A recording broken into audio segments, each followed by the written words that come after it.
All right, this is another episode of the Long Run Archives, the 22nd edition to be exact. I'm joined by co-host Brett Hornig and special guest co-host David Roche, returning to the pod. We did an interview a few months back that everyone should go check out. But David, you are a fellow contributor today. How's everything going? Your latest vlog just dropped, and I was telling you offline I'm bummed, but I'm only eight. I was trying to cram it all in before I got 8 minutes in, and I have to watch the rest after this episode. But I've been loving the series. Other than that, how's Thank everything you. going? Thanks so much for having me. This is my dream. So for everybody out there, every Long Run Archives episode, I basically live text Finn and Brett my takes on things as I'm running. So like I just have my phone in my little naked belt as I run, and I text them things that would get me canceled. And thankfully they aren't sharing with the world. So now I get to get canceled through auditory mechanisms. So this is an absolute dream come true. But thanks for watching the video too. It just came out, trial by miles. If anybody wants to see it, imagine it'll be relevant to some of the discussions today.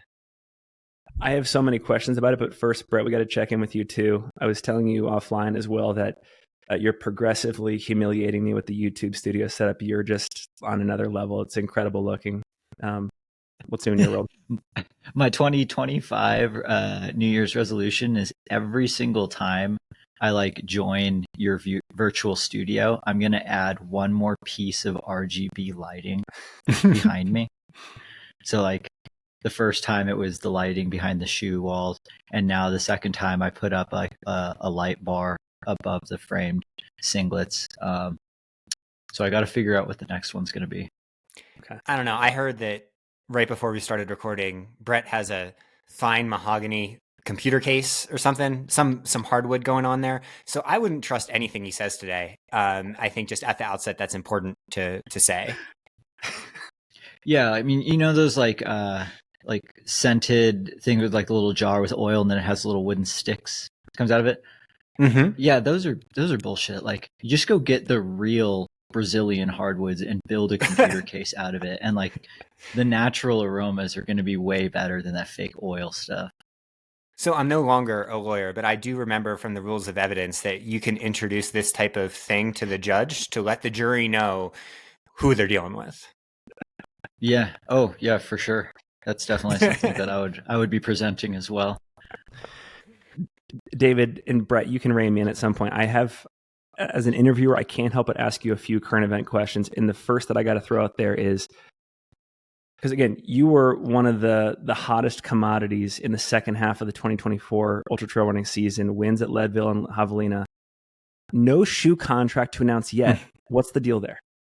Yeah, no shoe contract coming. Yeah, so basically the way I conceived of it is I thought Corinne Malcolm on Free Trail framed it really well, where she talked about privateers, I think is what they were called in gravel racing, that how often do shoe contracts actually serve the people, the athletes that are getting them? In some cases, they really do.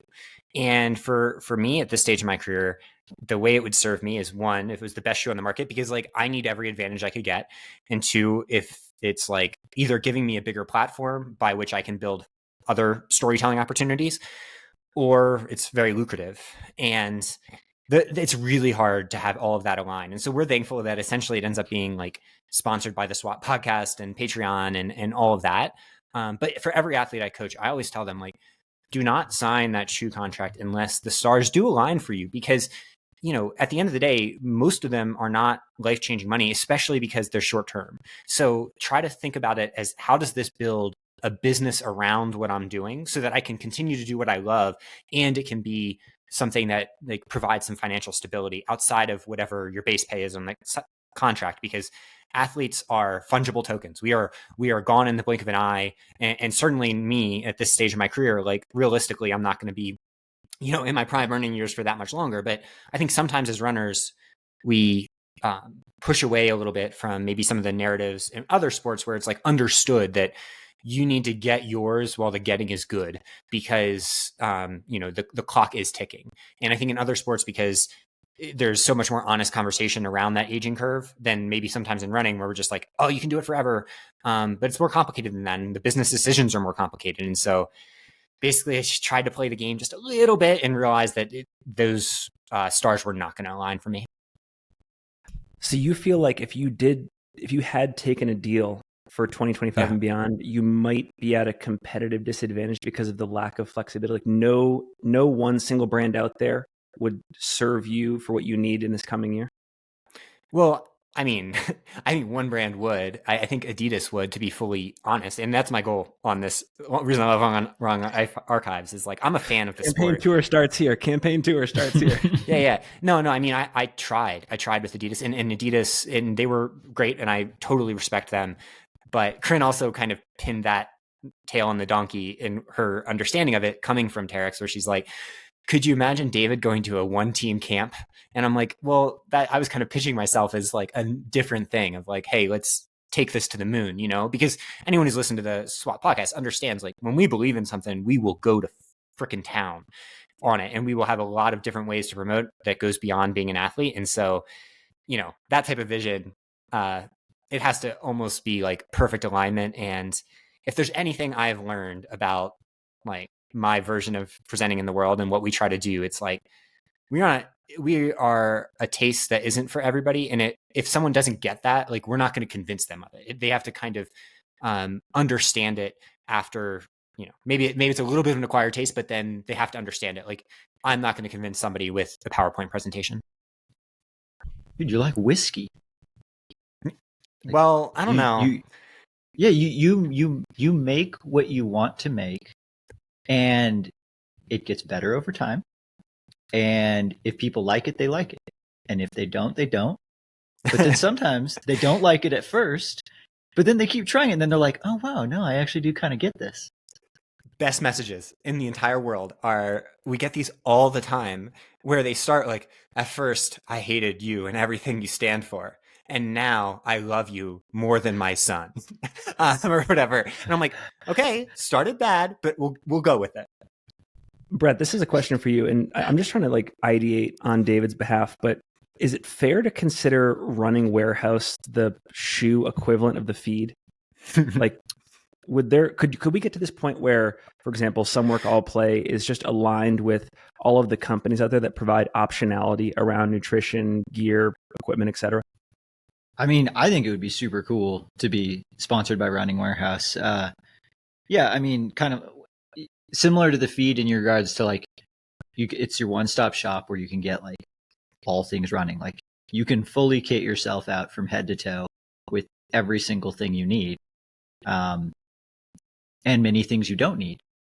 And yeah, if you could pull off that kind of sponsorship where like you were rocking the Running Warehouse logo, and then as a result you got to like, just like pick anything and we'll just put Running Warehouse logos on it and that's your sponsor. I mean, yeah, that seems like absolute best case scenario. I mean, we've talked about this before on the pod where, maybe it's that non-endemic sponsor that's, the one that pays the big bucks, like, Finn, you could wear whatever apparel you want, but it's just going to say Whole Foods on it. Well, hear me out. I was going there. We're talking about operation systems. Like the feed is the best, and we've doubled down with the feed essentially. But what about Amazon, right? Like, Bo Burnham and his great special inside, Jeffrey Bezos, you did it. That would be me on the trails. I'm trying to like figure out some sort of like prime joke here where like you're in your prime. Yeah, no, exactly. I mean, I just think the sponsorship landscape in general, it's so plagued by lack of transparency that it just makes it hard for athletes to understand how to make a sustainable living in sport long term.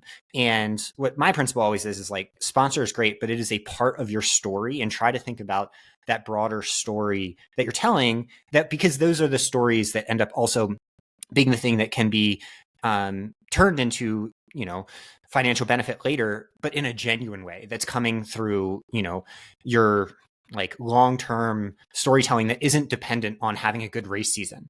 Because that is like, touch and go. I mean, there's just a few athletes that can nail it year after year. And so basically I'm like, all right, I'm a fan of running that was thrust into this position where I have these opportunities.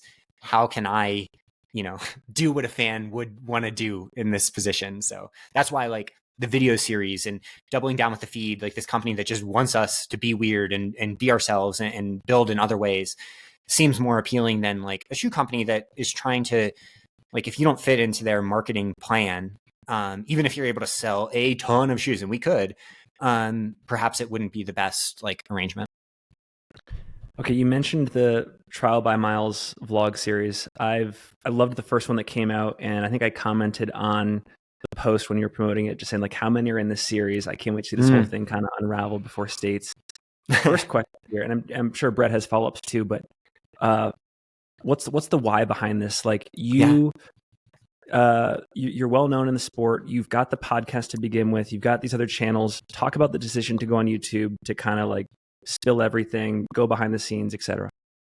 It's all director Cody. So he was at Leadville, happened to shoot me there just like randomly, like, and he followed me throughout the day. His photos got viewed by millions of people. They're amazing. Like some of them are composed so well, and you know I like him a lot. But it was, for me, it's like, wow, we have this super talented 24-year-old guy who's out there shooting races for no money.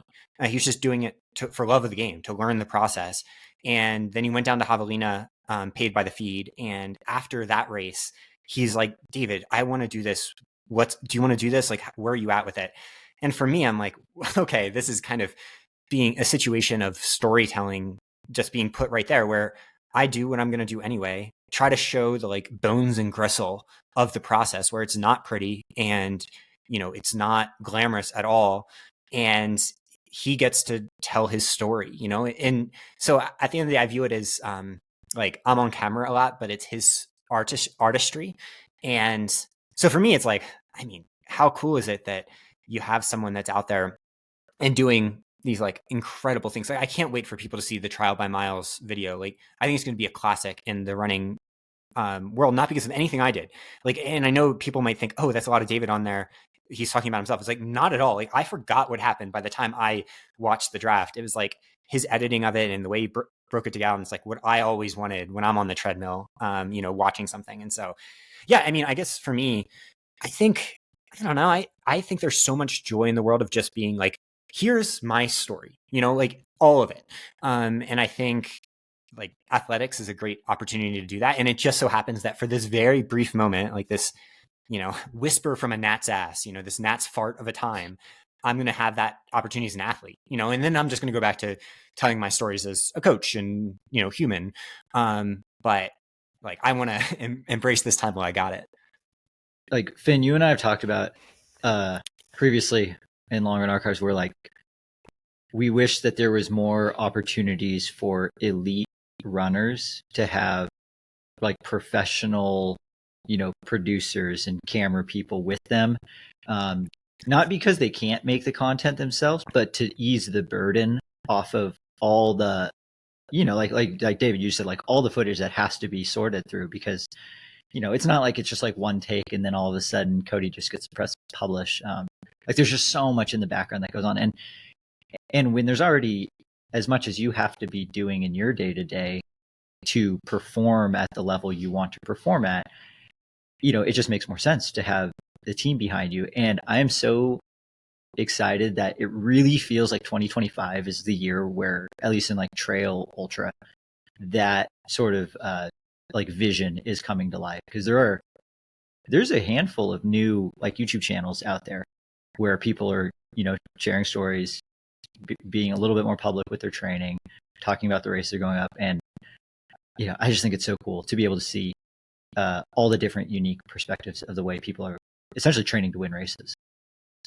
Yeah, I mean, I think it gets back to, for us, the feed. So Cody made the first video just like on faith. You know, it's the old shot shooters mentality. But then the feed, being the amazing company they are, was like, all right, we're going to support you and essentially pay Cody to do these videos enough to pay off some of the debt that he went into to buy the equipment to do this, which is just such a badass story for him. I think for other athletes, the tricky part is just like to do it right.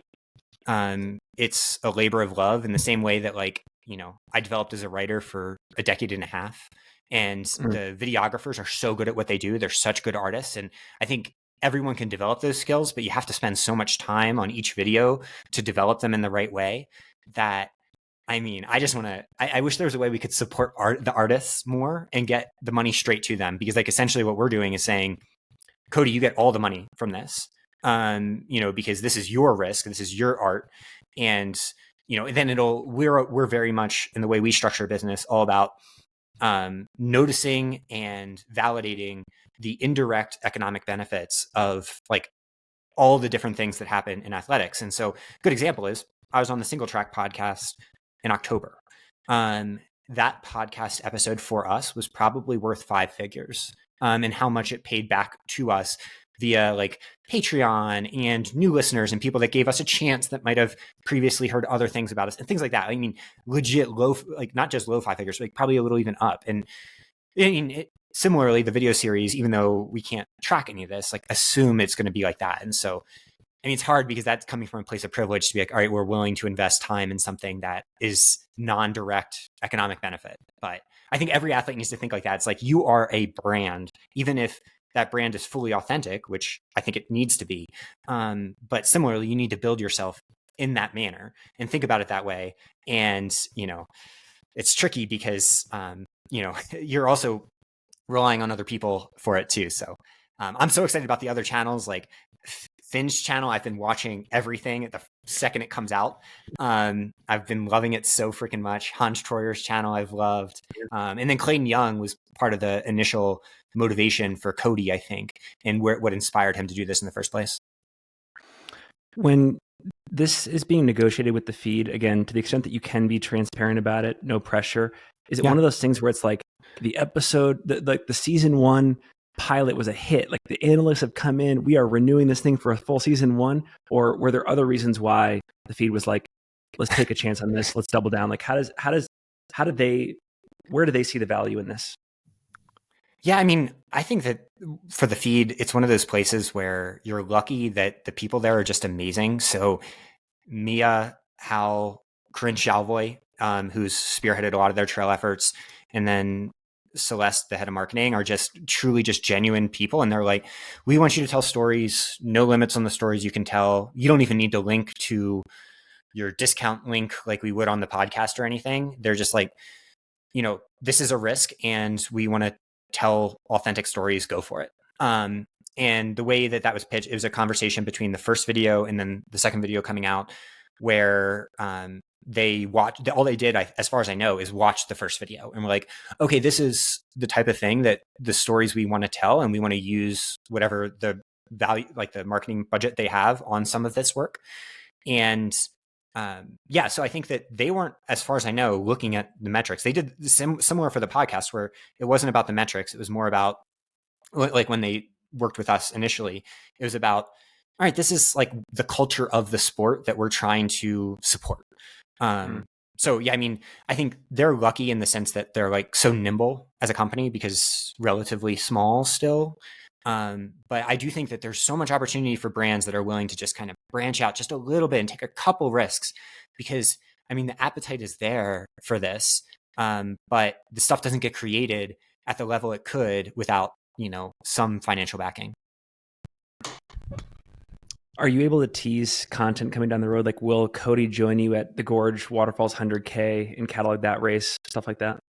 Yeah. He actually talked about last night. He just upgraded, got some more credit card debt to get waterproof mics so that I can wear a mic during some races. Maybe not Western States, but our thing is like, I don't know, like I might crash and burn this year. I don't think so. I think anyone who sees this workout will probably agree. But if I do, that's also an interesting story to tell. And I think that's the hard part of these stories, is that often, you want to tell the good parts, but when things start going bad, things start going quiet.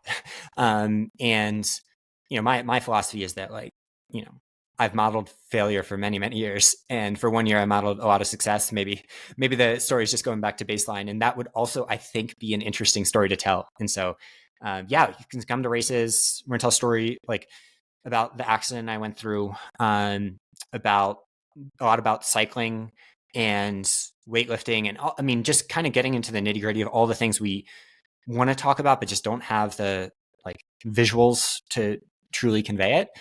And just, essentially show the like viscera of it, you know, like I don't know, sometimes like even a podcast, you know, like for us, there's no body fluid on a podcast, you know, and I think all runners are experiencing the same thing. And if we can share that more, and if everybody can, I think that's a productive thing. And then, you know, for the original part of the question, I think it's also like potentially like a lucrative thing for all the reasons we talked about. Can we workshop some ideas for future vlogs here? I have one. Oh, please. I want to propose the David and Megan Roche workout invitational that takes place at your house. Let's call it March, April, May of this year and lead up to states. Anyone in the Boulder area that wants to come and join in a workout that is in your category, throw down and let's see on a vlog. Or pick a segment in the area. Pick, you know, the ascent up Green Mountain or Lion's Lair to see this. I want to see, and then get Cody, recruit a couple other intrepid filmers to capture the whole thing. Mike and I have done this. We've done it once, but we want to keep doing it the rest of the year where I love that. There's fun in that sort of like fun but adversarial relationship. And there's like, obviously there's one race and you can only do so many 100-milers in a year, but you can kind of do unlimited workouts. And I think these workout invitationals could be cool. Like, you know, who has the guts to come join me next Wednesday? Loved the video of you and Mike, and I've loved the rivalry. And exactly, like at the end of the day, like entertainment is kind of the goal. And I'm hoping what I can model a little bit is that embracing the entertainment side of it, not the like interpersonal side of it, is so helpful for everybody. One, it just takes the pressure off because you're like, oh, well, you know, it's not like my self-worth is tied up in this and everything's personal.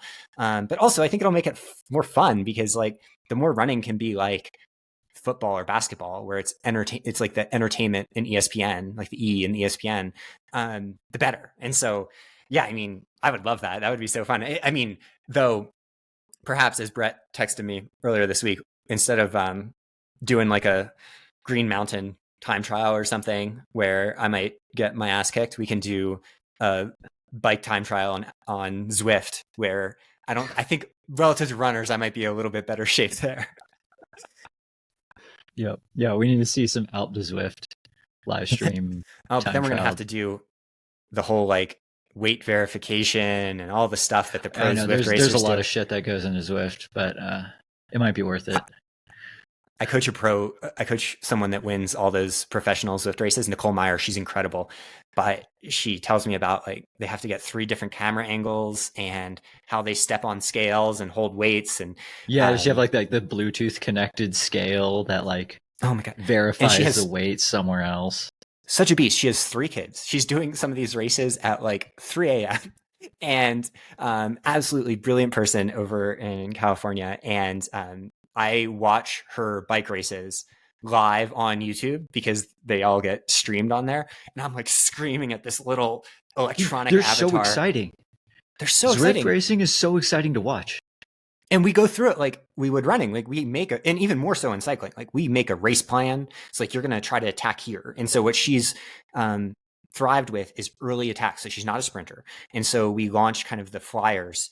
And what she's done is like, she's so courageous. Like, so I'm always like, okay, you probably want to wait till like 3K to go on this course. She launched one attack on the very first loop of like an 8 loop 80K course on Zwift and got away, and everyone just looked around and she just hammered herself into the ground and finished right ahead of the peloton and won a bunch of money for it. And I was like, man, but see, there's like so many opportunities. Like we could do that type of thing in running where it's like the competitions go beyond the races. And I think that'd be super cool. Oh yeah, it would be so fun to have all that kind of like intermediate type competition en route to the big race like Western States or something like that. I want Kyle Pietari to lead the opening ceremonies on a Lick Skillet Road downhill workout race between David and the rest of the Boulder competition. And then also I think Magnolia Road is wide enough for like, Cody to hop in the back of a Jeep or something to film. And I think like a Magnolia Road round trip would be really cool too. Okay, I think Kyle ran a 3:46 downhill mile on. Yeah, I remember it was sub 3:50, and it was like disgusting looking. Yeah. I was actually looking at the uphill. I was like, oh, a cool video would be the uphill segment on Lick Skillet. And I looked at the downhill. I was like, that would be terrible. Someone would die. And I don't think I'd get anywhere close. But no, Magnolia too. Damn. I have to get the Roadrunners out for that too. We could do like a crossover episode with Morgan McDonald and them, have them show what road fitness that truly is. Okay. That would actually be really cool if there was like a Magnolia Road, like uphill and downhill, and try and figure out like you and Morgan McDonald or Joe Klecker, what's the overlap distance for like number of miles up and then down where it's probably about the right, like you guys would finish at the right time, but probably with completely different strategies. It'd be like the old like Top Gear races where it's like the dude's driving down the windy road versus like the person in the squirrel suit just like going straight down. Oh my God. Well, my honest answer is infinity miles. Like, I think sometimes in trails, the ability, and we'll see what happens when this video of my most recent workout comes out, like what people say of like the splits and stuff, and of future workouts. But like the road people and the track people are so good. And I think sometimes good. Yeah. And like, I coach Christian Allen, who just ran 2:10 at Houston. And, I coach all these international track and road athletes. And like, sometimes online, some of the criticism I get is like, oh, he's like, why does he think he's that fast or whatever? When I am like trying to be like, I want to train like I'm going for a sub 14 5K at altitude. And I'm like, guys, there are thousands of people who are this good, and there are some that are freakishly better. And not to downplay myself, but like, at the same time, like it's good to learn from those people. And so I think there's a huge opportunity there to kind of broaden, just kind of intermingle on all sides. Like trail runners have really owned the fueling process, for example, and then that's now coming into all roads. And similarly, road runners have kind of owned the like, oh, the types of workouts you see on the video I did are not that special. And now it's coming into trails a little more. And so, the more intermingling, the better. Okay, here's a question. Is there anyone right now who's running on the roads or track that you think could have like a very bright future in trail, just based off of like, I don't know, we've talked about like the eye test where it's like, just like their grit, like the way that they approach their event, and then maybe their biomechanics, because you see some road biomechanics, you're like, that wouldn't translate to trail that well. But then others you're like, and then then there's some other people where you're like, I bet they could be a good trail runner. Is there anyone that you would just like I don't know how much money you'd pay for like a pay-per-view seat to watch them crush some trail race, but anyone come to mind? Jess McLean. She fourth at the trials last year, just absolutely wildly good athlete. I think eventually she loves, I know her partner does trails, and when she makes that journey, she's going to be like, otherworldly. But then also, all the Tin Man guys here in Boulder, like they're all athletes. They're all great athletes. In fact, I think the crossover almost would be 1-to-1 if someone just embraces it. And similarly, I think Joey would be good. Yeah. Joey Baratuda, he'd be great. Yeah. Oh, every steepler. Like if you can steeple, you can trail run. But I think it also goes the other way, that the best trail runners, for the most part, would be great after they've developed those skill sets, if they were like willing to go back. Like, I think that's one thing that we're trying to show in coaching is like, it goes both directions. It's not just like, oh, we get the fast trail runners and then they come to trails and dominate. It's like, oh, well, those trail athletes can actually be faster on roads because of the trails. And it kind of like, I think it goes back and forth a lot more than people give it credit for. Mm-hmm. Connor Mance runs a lot of trails. Oh God. Could you imagine? He's pretty fast. Send him to the U.S. Mountain Champs. Guys, I hate to interrupt. I have one other vlog idea, David, that I have to throw by you. Okay, so I'm an NBA fan. Do you know Brian Scalabrine, the White Mamba? Of course. From the White Mamba, Celtics, Brian Scalabrine. Eternally disrespected, even though he was an NBA player. Like, there were all these people off the street who would think I could beat this guy one-on-one. And so they made this YouTube series of people at like Rucker Park in New York totally disrespecting Brian and being like, let's play one-on-one. Brian beats him 11-0. Like it's a no contest. He takes care of business.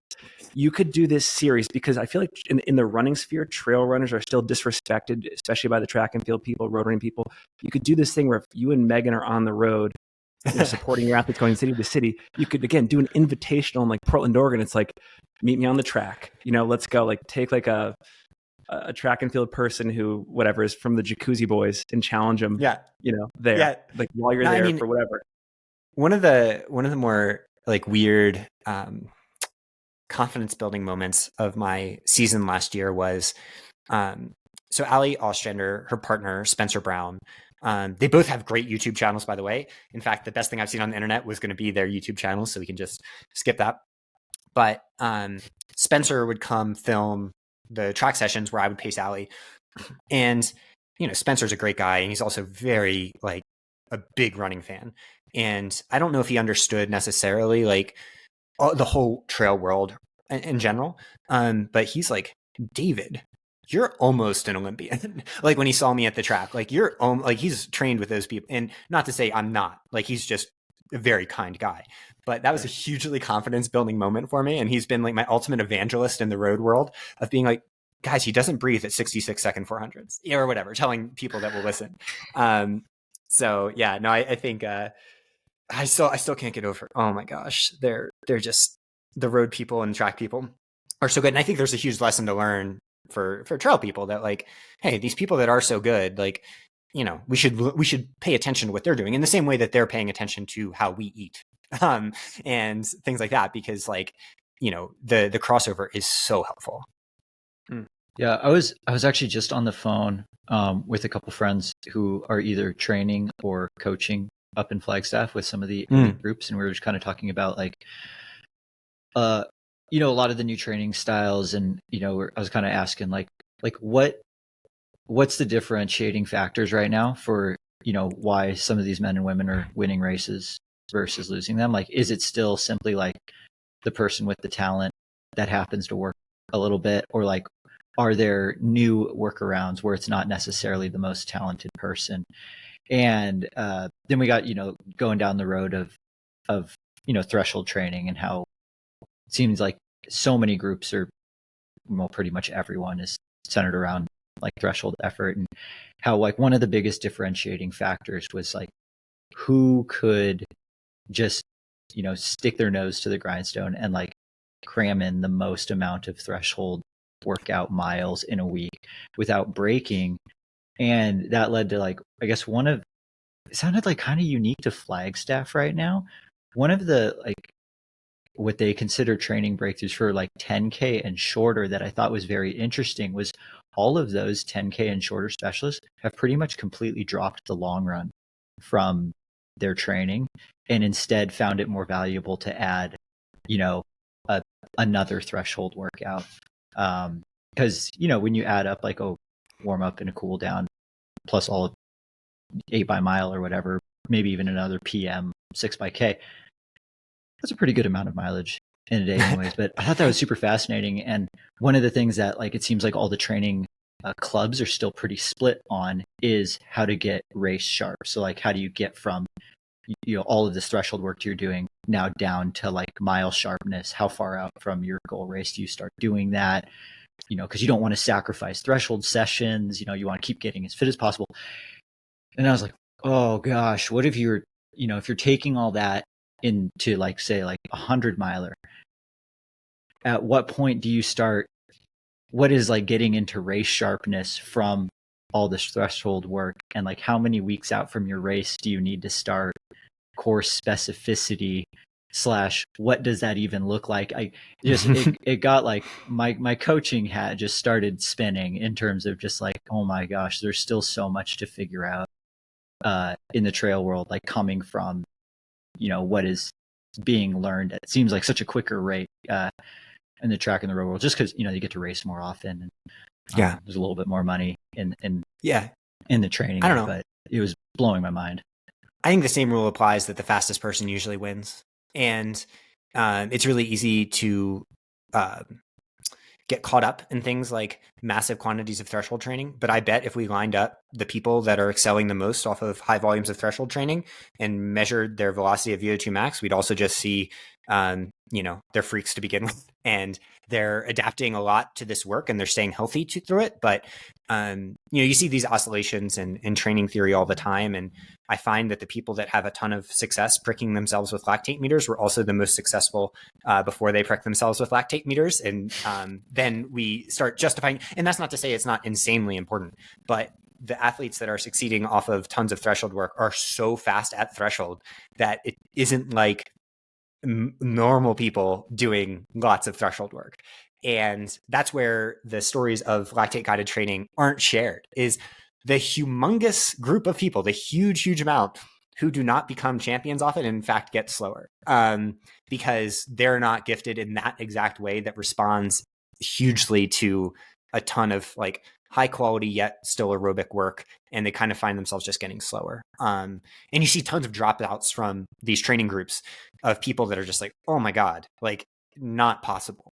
And it's not like they don't work harder. It's just, they're not gifted in exactly that way. And so that's the most fun part of training theory to me, is just like, you're finding all of these different things that are working, but like outside of Flagstaff, like there are a lot of people that are not doing it that way, and so it's kind of cool to think how they do it across training groups. This is a question for both you guys. David, you said something interesting there, and it's something I've always wondered for myself. How much time should I give myself with a particular philosophy or system to be able to know whether that's something that I truly adapt from, or if I should close the book on that and switch to a different type of training? Like how much of a window of experimentation should I give myself? And like where do you say, okay, let's go to a different book? 2 days. No, just kidding. One threshold workout. No, so as a coach, I usually do a 4-week check-in initially to start to understand the athletes, and I'll start to have them repeating workouts once or twice pretty quickly with the elites, where you're talking about the marginal changes in an athlete, like Christian Allen or something, where you can measure significant differences over a short period of time, because significant differences might be a second. For other athletes, it's like you probably want to just kind of stay the course for 6 months or whatever. But for these athletes that are putting food on the table for it, which probably then would apply to everybody if they're going at this same amount of effort. So if you're going as much as you can, I think usually in 4 to 6 weeks, you can start to see a lot of signal of like your physiology. Obviously, that would incentivize doing things that only have short-term benefit, like just going and hammering a bunch of 400s, if that's all you cared about. So you want to view it in the context of training. Like you don't want to be taking short-term, you don't want to be optimizing for that short-term variable. But if you start to see some signal, then that's a good sign. If you start to see a negative signal, that's a bad sign. And if it's neutral, then, that's probably okay too, as long as you're feeling good. But it happens a lot faster than people think sometimes, particularly when an athlete is responsive to training. And I think sometimes like they're like, oh, it takes a year. It's like, yeah, it does long term, but you get signals, especially in how you feel, a lot sooner. Dude, I love that answer. I have nothing to add to that. I was actually just like genuinely curious. I am ready to take notes on what David's answer is. And no, that does make a lot of sense. And like momentum is such a weird thing. Like we see it in you see it in like football games all the time, where it's like, it's this intangible thing. But at the same time, it's like, how could the momentum have shifted to the other team when it's not a real thing? That exists in training too. And,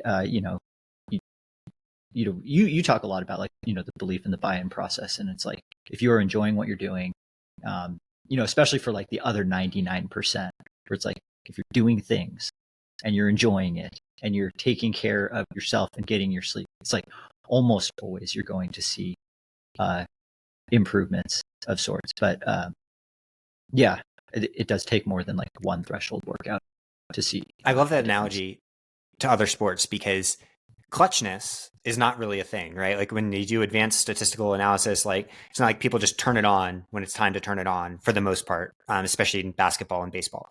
But momentum is a thing. And we don't know why. We don't know why that actually is. And I think that really applies in running. Mm-hmm. I have one other question, and I guess this is both for Brett and you, David. It's about this year-round emphasis on cycling. Brett, I know you're like one of the OG Zwifters. David, you've been documenting a lot of your training on the bike. is this as new a thing, at least in terms of mainstreaming among the elites in our sport, as anything else that we're talking about when it comes to like the ketones, the high carbs? Can you weigh in on that? Maybe Brett, starting with you. I'd love to get your perspective on this. I mean, well, I'm curious if it actually is being used more than it used to. It's certainly being talked about and like publicized more than it used to. I think the barrier to entry for getting fit on a bike as a runner is so much lower now than it was 10 years ago because of how much better these smart indoor trainers have gotten, and how like you don't even have to have a bike. You can, get the Zwift frame and a trainer and just have a pure indoor setup that is in many ways even better than your outside bike on a trainer. And then like you don't have to worry about a lot of the other things. To me, it feels like that part is somewhat new, especially with how it's being incorporated into training. But yeah, I'm curious to hear your thoughts on this, David. I think runners being good cyclists is a little bit new, and good cross trainers. Cross training, not so new, but like that's the big change I've seen in coaching is like, and I've been willing to do with myself and coaching too, is like, we actually want to push these things and learn to get good at them, not just go around and, do it as something that's like, oh, we're not serious about that. That's not what we do. And I mean, I was really motivated by Ali Ostrander on this, and then, who I coach, but then Parker Valby, who I don't coach, and that they are great at the things they do. Like Ali and Parker on the ARC trainers are not taking it easy. They're making it happen in a serious way. And like Megan, another great example of, she'd be an Olympic cyclist, I think, if she focused on that earlier on in her life. Like, I mean, like not just Olympic, but like one of the best. And, at her peak, that was a huge focus. And so I think this is a place where female athlete physiology and the way that some women have approached training for a while has now fully gotten ingrained in all of training theory, which I love, because usually it's the other way. It's like, what do these men do who can do 180 miles a week? And how do we apply that to everybody else? And now you got these badass women over the years, over many years, this goes way back before these athletes, showing that you can do this in a focused way, train lower mileage, and crush it at the top level. And so I think the big change that's happened is maybe athletes are cross training more who don't need to cross train more, are doing it saying like, I could run more miles and I'd be fine and I wouldn't get injured. But this is actually a path to more fitness and maybe enjoying the process a little bit more, and prolonging career. And so that's the big thing I saw is like, I only run 5 days a week, and everyone was making a big deal of my lower volume at like 60 to 75 miles a week. But I'm like, well, when you say like, how much more could you possibly do on 5 days a week if you're not like, I'm doing 13 to 15 miles almost every day I run. That's a lot. And I'm not throwing in useless doubles, but I am biking. And so I think that it's just a huge opportunity to get extra work. And, if we're talking about threshold work, who can absorb lots of those threshold sessions? It's like, I certainly can't with running, but with cycling, can do it all the freaking time. Infinite threshold. Infinite, yes. Oh my God. Who is our God in the land of infinite threshold? Jakob Ingebrigtsen. Dude, yeah, he is the ultimate. I wonder what he could do up the Alpe Zwift. Like negative minutes. Yeah. They just rename it after the Alp of Christian Blumenfeld.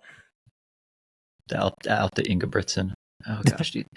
That would yeah, okay. Now it's like I just want to see various elite like athletes time trial the Alpe Zwift and just see like can we see like the can we see the top 5 finishers of that men's Olympic 1500 all just on a Zwift setup and time trialing the Alpe Zwift? Cole Who's Hawker winning bikes. that? So Cole does bike. I mean, I think in general the runners aren't that great at cycling for the most part, because you need to be powerful. And I think that that's one of the reasons that cross training and focusing on it can be good, is that it emphasizes that endurance athletics are power sports. And I think running as a power sport is a framework that's sometimes lost, but it definitely is a power sport. And cycling, I think kind of everyone accepts it is. And sometimes runners don't embrace it, and cycling makes you in a way that is really productive. Like, after I get off the bike and I'm hammering, like in a race, usually on Zwift or something like that, I'll go right over to the squat rack and do my squats and, all this, that sort of thing. So like, it's a framework that with running, I think you don't necessarily have to think that way. And when you're going up Alpe d'Huez, you're like, holy crap, I am a power athlete. You feel more like a weightlifter than you do, a traditional endurance athlete. Mm-hmm. Yeah, totally. Yeah, I guess that's one of the biggest differences that I've seen with cycling being used as cross training, and that it always used to be like this is my, instead of an easy double on foot, I'm going to spin my legs on a bike, for 35 or 40 minutes. I now more frequently seeing biking used as a means of actually getting fitter instead of just like active recovery. Or go really far in the old days. Like yeah. I remember, Yep. like Rob Carr going really far, and he's a great cyclist overall. But and that was used as like, oh, well, you can use this for endurance. It's like, yeah, you can, but like, I think it's way better as power, because if there's anything I think we're seeing in ultras and across sports is that endurance is less a factor of going really long. And like you said, with the long runs, it's much more of a factor of are you feeling enough to use your fitness that you have, and can you withstand whatever mechanical breakdown there is, which isn't that high. Usually I think what people call their endurance limit, and they think they need to go longer, is just that the running economy is not good enough to sustain the pace they're going, or they're not able to eat enough for that equation either. And once you solve the fueling equation, I think a lot of people are like, oh my God, I had endurance within me all along, and I'm suddenly able to focus more on the stuff that makes me faster. And I think that's why the sport's getting so much faster across the board, is just people realizing that you don't need to go run 40 miles in the mountains to be able to run 100 miles in the mountains. You just need to go run 15 miles in the mountains and, fuel 120 grams of carbs per hour. So I feel like I have, so far to date, I have been wrong about this, very publicly wrong. But for a long time with Brett, I've been predicting that basically now the advantage that full-time athletes have over athletes like you, David, that are also working a full-time job will become readily apparent. And there will be this competitive advantage that they have at races. But again, there's been a lot of factors that have proven me wrong today. But one of them is, for the most part, with few exceptions, both types of runners will cap out at, for example, 15 to 20 hours time on feet, all that quality and stuff. And I guess I'm wondering, with this cycling piece, could a pro athlete, in addition to those 15 to 20 hours time on feet, could they layer on relatively risk-free another, let's call it 15 to 20 hours on the bike each week, and then their sort of overall lifestyle time advantage becomes a differentiator, and they just grow their talent, they grow their skill set, and that's where things kind of break between the two groups? Or I don't know what I'm asking there, but I just wonder where this could become an advantage for people that have more time, I guess, is what I'm wondering.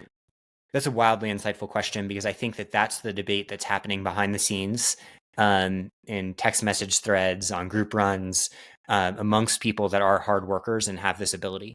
And so to, front my bias, is I'm saying what matters is the work you're actually able to adapt to. I think that the number of people that can adapt to that style of work is not very high. And so you're not going to see a huge influx of that. And we already would have. And what you end up seeing is that those athletes just, end up as burnout husks and underperform on race day. In my opinion, they're not showing up when it counts. But that's a bias. And I think there's a chance we see a pushback against that, particularly amongst the outliers. And so that's one of those places where I think the jury's out. I'm keeping my nose and ears to the ground. I don't know. I guess I'm getting my whole senses down there.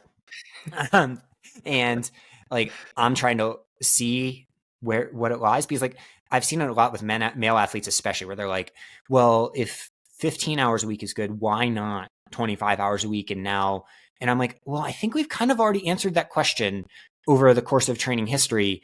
The difference now is we have high carb fueling, and maybe that'll make the recovery better. So, we will see. And I think like we're starting to see right away, like I think Black Canyon coming up here next week will be a test of that. I think there's already athletes on the start line who are starting to do a lot more of this work.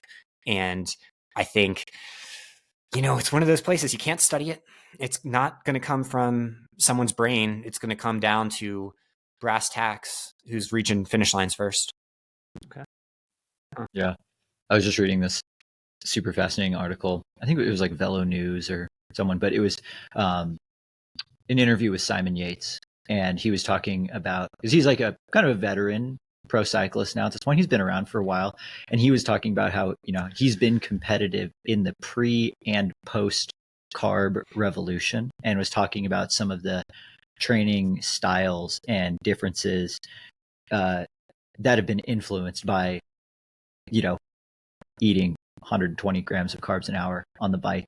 And he was talking about how, you know, no, he was like, one, it's cool, but it also sucks. Nobody bonks anymore in races. He's like, the only reason someone bonks is if the like manager messes up getting them a bottle or getting them fuel. But he's like, every single person's fueling is so dialed. Nobody bonks anymore. Nobody bonks in training anymore, because it's not about how light can you get during your, you know, training block. He said, you know, back pre-carb revolution, it was 2 eggs for breakfast, a 5 to 6 hour zone 1 ride with water in my bottles, and I would come back trashed. Now it's 2 cups of rice before the ride, you know, 3 hours at the top end of zone 2 with 120 grams of carbs an hour, you know, throughout the entire ride. And then another, you know, workout of sorts in the afternoon. Like, we're still getting the same amount of time, but we're fueling so much better that, you know, we're adapting to this higher intensity training. Everyone weighs more, but you're also putting out much more efficient power. And, you know, the other thing that we're seeing that I thought was really fascinating was, you know, how we've seen in the last like year, these, in especially a lot of the classics, some of these insane attacks from so far out, where any other generation of cycling, it's like, no, that's impossible. Like, they will not survive. Like, Pogacar will not survive that attack from 100K out. But now we're seeing it. Like, I'm wondering, do you think we're going to see a shift in ultras sooner rather than later in that regard from the racing style too? Like, are we going to see these moves where it's like, you know, and we joked about it at Hard Rock this past year. We're like, oh, Ludo made his move over Grant Swamp Pass 9 miles in. But it's like, are we going to see, you know, are we going to see someone make that hard move 35 miles into the 100 and everyone has to react, or they're gone forever? I made the move at mile 4 at Leadville. Yeah, no, I mean, I'm bringing cycling principles to running, like, and I think that they've been there. Jim Walmsley has been applying this from the beginning. He's so far ahead of the game with everything. But I almost guarantee, like, the Leadville record will go down sooner rather than later, I assume. But no one is going to beat my splits to Twin Lakes at mile 37, right? Like, because if they did, they would have to be a 2:08 marathoner, like, just realistically. Otherwise, you would blow up. And so, I mean, at Javelina, I waited till, mile 20 to do the same thing, 21, just because, like, I was a little bit less confident in the heat. But I think that basically the substrate game from fueling just changes how you can approach it, because you're no longer being like, I need to stay in this really easy effort level. You're like, oh, well, I actually have a lot of leeway to race 100 miles like I might have used in my own life. And I also straddle generations, right? Like, this is a new thing for me, hence me having these breakthroughs now. Is like, I would have raced maybe a 50K like this before. Mm-hmm. And now I'm like racing the 100 milers like 50Ks. And it's really cool. And I love the cycling analogy, because what's really been weird to me is, so Some Work I'll Play, the podcast, is something that the people listen to in the cycling peloton, these athletes. And so I've been in a pen pal relationship over email with a Grand Tour winner. I don't know if I'm allowed to give away his name, but you know, they talk about what we're talking about all the time, like the studies and stuff. And I'm hearing about what they're doing. And I mean, the thing that's coolest to me is he's like, look, you know, I just don't think doping is common. And I think this is a product of fueling, and then training theory changing around an understanding of how athletes can adapt now. And that to me is really exciting, because it's just easy to dismiss cycling, but and it's easy to dismiss any endurance performance if you know the history of it. And like, even after Leadville, I got such weird messages about that. And I'm like, guys, I promise I do not care enough about any of this. Like, I have a life, I have family, trust me, I'm good with coaching. And you know, and one of the reasons I wanted to do Javelina is because they had drug testing there, and I wanted to step up to a race and be like, you know, stop asking questions, I'll answer them. And so basically, I think the new cheat is doping. Is that doping is Dude, that's the worst possible thing to say there. That's what we're clipping. That's the real. Yeah, exactly. For this episode. The new cheat is just carbs during activity. It's just game changing. Yeah. Yeah. Well, and it's been Brett, super interesting too to follow the science behind the carb, talks where with your fructose, your glucose, your various maltodextrins, cluster dextrin. I just love that one for the name. And the substrates in which, you could have to combine these at the right rate to absorb mucho carbs. I mean, I can only wonder, I was like, when is Team Jumbo Visma going to come out with their own patented carbohydrate, jumbo carb? And they'll be the only ones that have access to this carb, and it'll be the best carb in the world. When are we going to start seeing team specific carbohydrates? Can we get an executive order to uncover all the secrets of these cycling teams? Let's get that. I've been trying so hard, talking to every coach I can. It's great. That's where so much of our training theory is starting to derive from. But even then, it's hard. Yeah. But on that note, someone did write into our podcast and asked, when are you going to start the swap slurp #slurp or $slurp coin, like meme coin? I'm like, maybe that's the next step. Just skip coin. the gels, go straight to the meme coins. But Brett, I interpreted your comment question a little differently. And again, if this is too outrageous and I'm out to lunch, let me know. But okay, because of all the increasing predictability, I think in the next 10 years around training equations and the tech being so dialed, it's not hard for me to envision a future where we have a crisis of competition in 2032, where we see 5 people holding hands at the finish because they've all basically run the exact same race. Because there is the guide rails for high performance are so clear and so tight. Well, that the Dimitri, I don't know, was it who did he hold hands with at Cape Town? But everybody, yeah, it increases from 2 to there's just okay, I can see this happening. Or I don't know, dystopian. I don't know if I don't know if there's 5 people holding hands at the finish line. I would go as to say it's like a 5-way dive at the finish line, because if I'm working that hard to get to that point of fitness, and there are 4 other people next to me, I did not work that hard and, do all this in my training to be like, I wasn't able to drop you. It's like, no, the final trick in my playbook is going to be to dive. So I hope that everyone else in that scenario would also think to dive instead of holding hands across the finish line. Well, I also just think trails and ultras are too messy for that to ever be a concern. So much of it comes down to execution, and how you the mental side of how you deal with adversity, and just racecraft in general. I think the time of taking your sweet old time at aid stations and all that certainly is going to pass, and people will be a little more clustered. But when shit gets nasty, I think that you'll continue to still see things separating people that we can't quantify, that we'll never figure out. And that's the part of racing that's going to be so cool. I think it'll just make it so that the live streams are entertaining right up until the end. You don't think the Western States podium this year will be a clustered finish, similar to Rod and Hayden duking out for second and third? You think it'll be that was still minutes between Jim and Hayden though? Okay, yeah. Well, I think it'll get closer, but the best are still the best. Jim is still Jim. He's still head and shoulders above everybody else. And if you come at the king, you best not miss. And a lot of us are going to be trying. And so no, I think I do think it'll take course records to be on the podium at Western States for the men. I do. And thus it will be close, because how much room is there to go faster than that? I mean, there's some, but not an insane amount yet.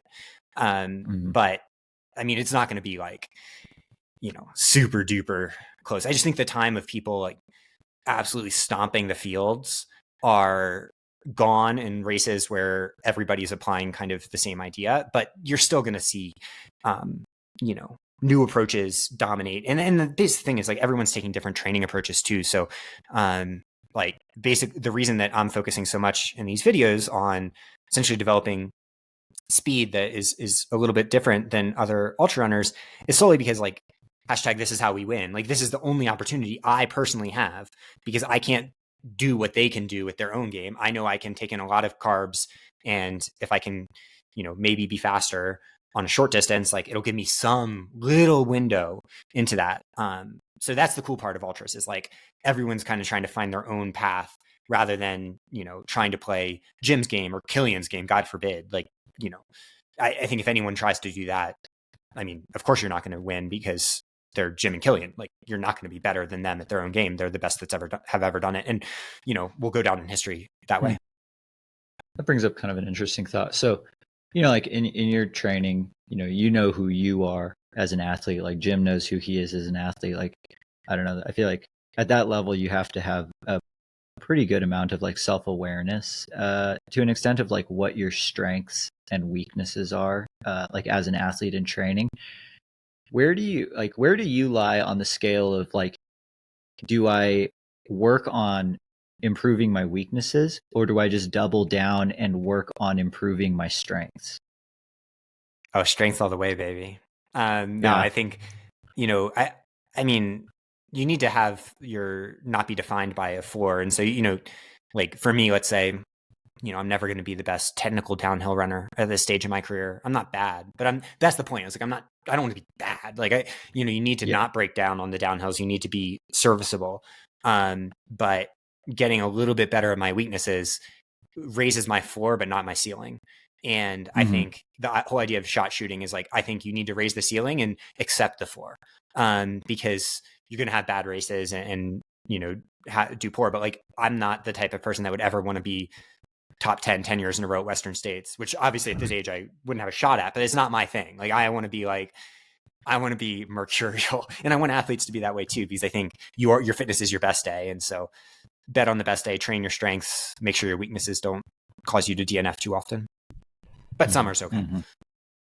I got to add context to this question. So obviously consume the first vlog, and the perception that I got was that you are an underdog on race day at Western States this year, which I think I disagree with. I think you're not giving yourself enough credit there, or possibly sandbagging. And I guess my question to you is, if you adjust for best practices in training and execution on race day, if you hold all that stuff constant, where does your talent rank on the current start line? And let's assume that Killian gets in through Chianti.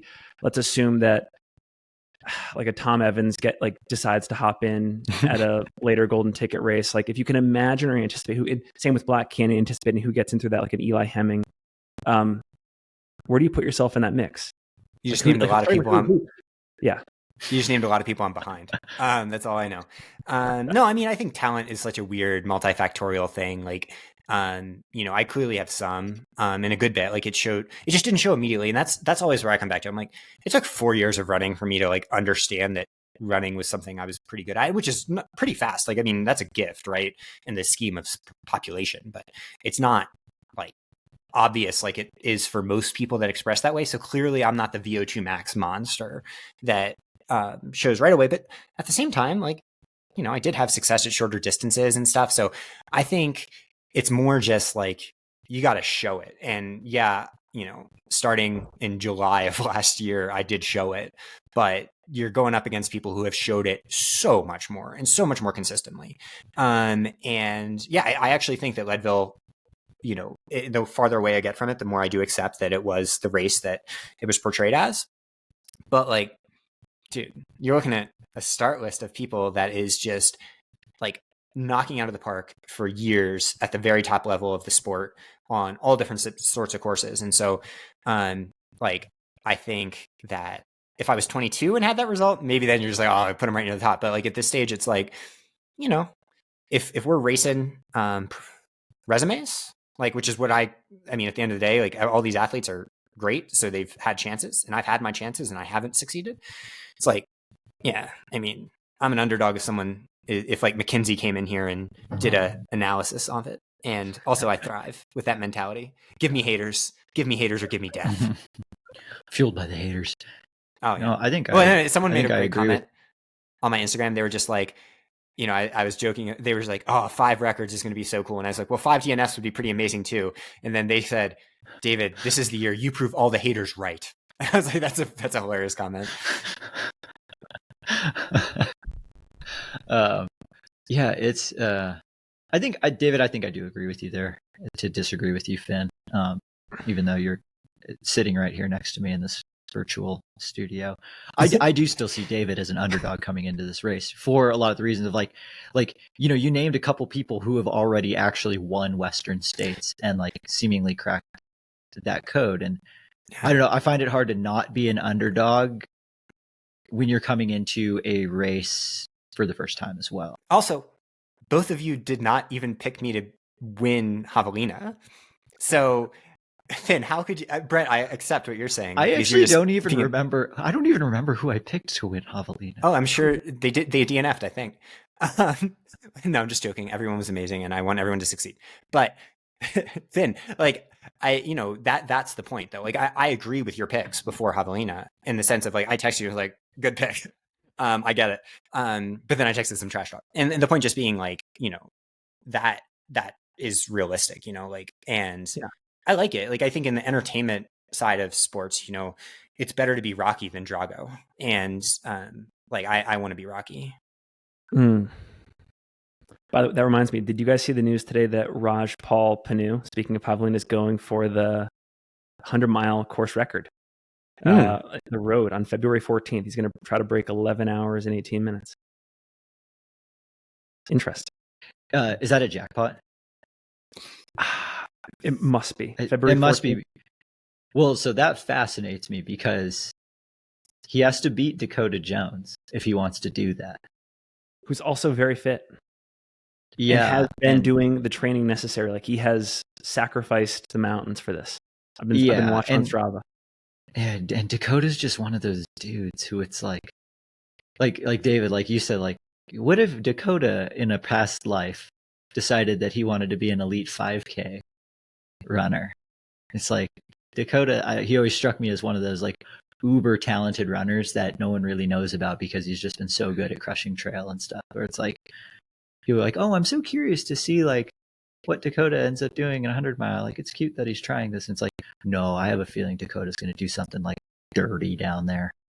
I'm curious to see what happens in road ultras and track ultras in general over time.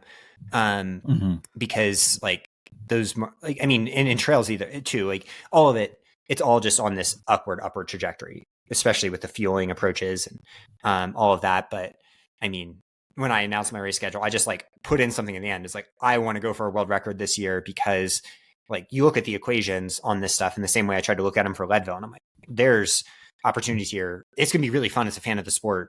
Even if I, like, obviously if I never do it, I probably won't, but like others, I think that we're going to see an explosion of that stuff over the next 5 or 10 years. It's one of my big predictions is that, like everything gets reset of what people think is possible there. I think the trails have already been pushed a good bit by people like Jim Walmsley and Killian and Courtney. And those will get a little better, but as the generations change, but I think road and track stuff is just going to be wild what we see ahead.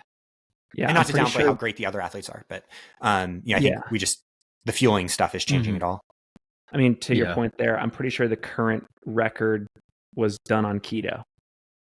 So like you throw high carb into 100-mile world record, American record attempt in 2025. Is it Zach Bitter that still has it? Oh, okay. I think he was pretty low carb keto. Yeah, he was strategic carb at the time. Yeah. And like 0 drop cross country flats. Yeah.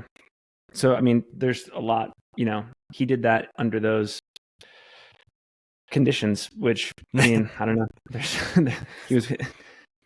Yeah, you could argue there was. I love Zach. Yeah, Zach's great, but we did a podcast this past week where the title was like "Why Low Carb Doesn't Work," just as like the headline. That gets a lot of interesting reviews. I bet. But Zach's amazing, and Zach's a really intellectually flexible guy too, and I like that phrase. He's evolving so much with it in the same way we are, and I think that's the big lesson of all of this is like whatever we think about what's coming is wrong. Almost certainly, like basically you have to always evolve, which is why like, I think athletically I've shown a little bit that I'm living it, but like I shudder to think about the carb recommendations I gave not that long ago and what I said about sodium bicarbonate, about it like 2 years, 3 years ago, or what I said about ketones or whatever, and I think that the most interesting thing in athletics is like it rewards when you have development like this, open-mindedness so much, because the answers rarely come from studies. They almost always come from like iconoclasts who are trying things differently. And then you find out later, or cycling teams, one of those two options. And so, we'll see. I mean, it could even be that the pendulum swings back. I doubt it though. I think carbs are here to stay. Yeah. I mean, I don't think it's so much that, what you're saying is wrong in the future. I think it's more that what you're saying is right now. And it just might be slightly less right further down, but you'll be saying something completely different or a little bit different at that point. That's why I say everyone who did bloodletting in the 1700s was right. They were right. They were right maybe at that time. Yeah, not now, but I totally validate them in their amazing medical practices. Yeah, hey, absolutely. Brett has been waving the ketones banner since at least 2022. Yeah. What was that? Javelina 22 was the first. No. I took some ketones at Western States 2022, so that was midway through. I mean, it's changed. The talk about it's changed a lot in terms of like when they should actually be used. But I was kind of right at that time about that particular thing. It's slightly less right now. One idea of being aggressively wrong is me, and the original HVMN before it was HVMN reached out to Swap way back in the day. I think like in 2016, 2017 when they were first raising money, and offered it and sent us like these stuff in unmarked things, and never opened them. Thought it was weird and thought it sounded sketchy. And they contacted us and Bowerman and like all the groups, and everybody else was like, I was just like, nah, it's curmudgeon. No, it's not good. Scary. And then snake oil. Yeah, exactly. Well, and just like, skepticism is good, but like, I think, there's still skeptics out there about like post-exercise ketones. I'm like, guys, watch what those people in the Tour de France are doing after every stage, and you'll see them taking the mystery bottle. And is the difference between the butanediol and monoester insignificant, or is there like, a Dodge Charger versus Corvette the situation Challenger here? I think it's a great analogy. I mean, ketone body levels are the driver of the whatever changes we see, even though we don't actually understand why the changes happen subsequently. So a lot of the research is done on like the delta G variety. But theoretically, ketone body elevations should all work similarly. So, it's debated, and a lot of it becomes like almost marketing arguments rather than legit scientific ones. I don't think you would want to take like a ketone IQ during activity. Like, I don't think that would be wise, but post exercise, and like I buy them still, because, well, granted, now the feed, not starting in 2025, the feed is giving me a lot more money to get stuff from them. But so maybe I'll try more. But for now, they've worked really well for me. Okay. I want to talk about, again, this kind of comes back to the vlogging, but building storylines into Western States, and like not just the work that you've done to help create hype around the race, but whether or not there's, and I don't want to use the word responsibility because I think that's a loaded term, but I guess I'm wondering, like, and maybe it's happened behind the scenes, but do you anticipate, based on what you are currently doing from a content standpoint, when there are things said, for example, like I'm going to be the one to set the course record at Western States, do you anticipate that your colleagues, your competitors at Western will ultimately publicly join the fray and add to that dialogue? Or do you think this is going to be a one-sided kind of asynchronous commentary right up until race day? Like, others need to speak up, damn it. I want to hear some shit talking. How does this play out in your opinion, David? That's actually a great question. I think hopefully part of what we're able to do is give people permission to just like be authentic, Like, I think there's so much humility masqueraded around that athletes don't feel, or you can't feel as you're training, even as like, I express tons of doubt and like realist. If I was betting our house on it, I would bet for me to like DNF probably. Like I think that's probably the most realistic outcome, in like a probability model. But that's not how I'm going to express myself. And I mean, I'll express that concern. I think that these athletes, like, I hope that 10 plus people think that they're going to win, because like, how else can you be an athlete? Like, could you imagine if Simone Biles didn't think she was going to land the vault? Like, she would never be a gymnast. Everyone's thinking this in running. They have to be at this level, and they should be. But it's not expressed because like it's a hard story to tell because it contains a lot of nuance, and you'll get a lot of hate and you get a lot of messages about everything you say when you put yourself online publicly. So yeah, I mean, I think more and more we're going to see it in the sport. It just comes down to like whether the athletes find any meaning or purpose from it, because they don't, they have no obligation to tell their story. All of these athletes, for the most part, are making money from shoe sponsors that don't care about their like storytelling. So yeah, I don't know. What do you guys think? I'm curious what you guys think. Oh, I mean, I want more of it. Like I want more David Roaches talking about their road to Western States and like what they are doing that is going to be like I am doing this and this is going to bring the X factor that will squash David coming out of Michigan Bluff, and he will not be prepared for it even though I'm talking about it on YouTube right now. I don't even care. I mean, that's what I want. That's what I love. And like, I think you're setting a great example of that. So yeah, I mean, anyone out there listening right now, dude, freaking clap back, man. Clap back. Well, Killian kind of does, like I think Killian puts it all out there, like in every, like, he does he's like a much more refined, better looking, smarter version of me, in the sense that like you look at his Strava and he'll post a video of him running on the treadmill, like he doesn't have to post that video. He's trying to tell a story with that video, and give something to athletes that's like, oh, we're in this together. It's like a community thing. It's like a story, and he talks about his training, and like he's doing all of that in a different way. I mean, like I'm a aunt to him in a good way, but I know for a fact that like there's a lot of athletes out there that are doing the race who think about what I'm like saying in a really dismissive and negative way. And there's some that love it, and I think most of the true competitors love it, because if you're a competitor, it's like, oh, this is awesome. It makes it seem like this is what our sport should be. But then there's a lot of people who don't.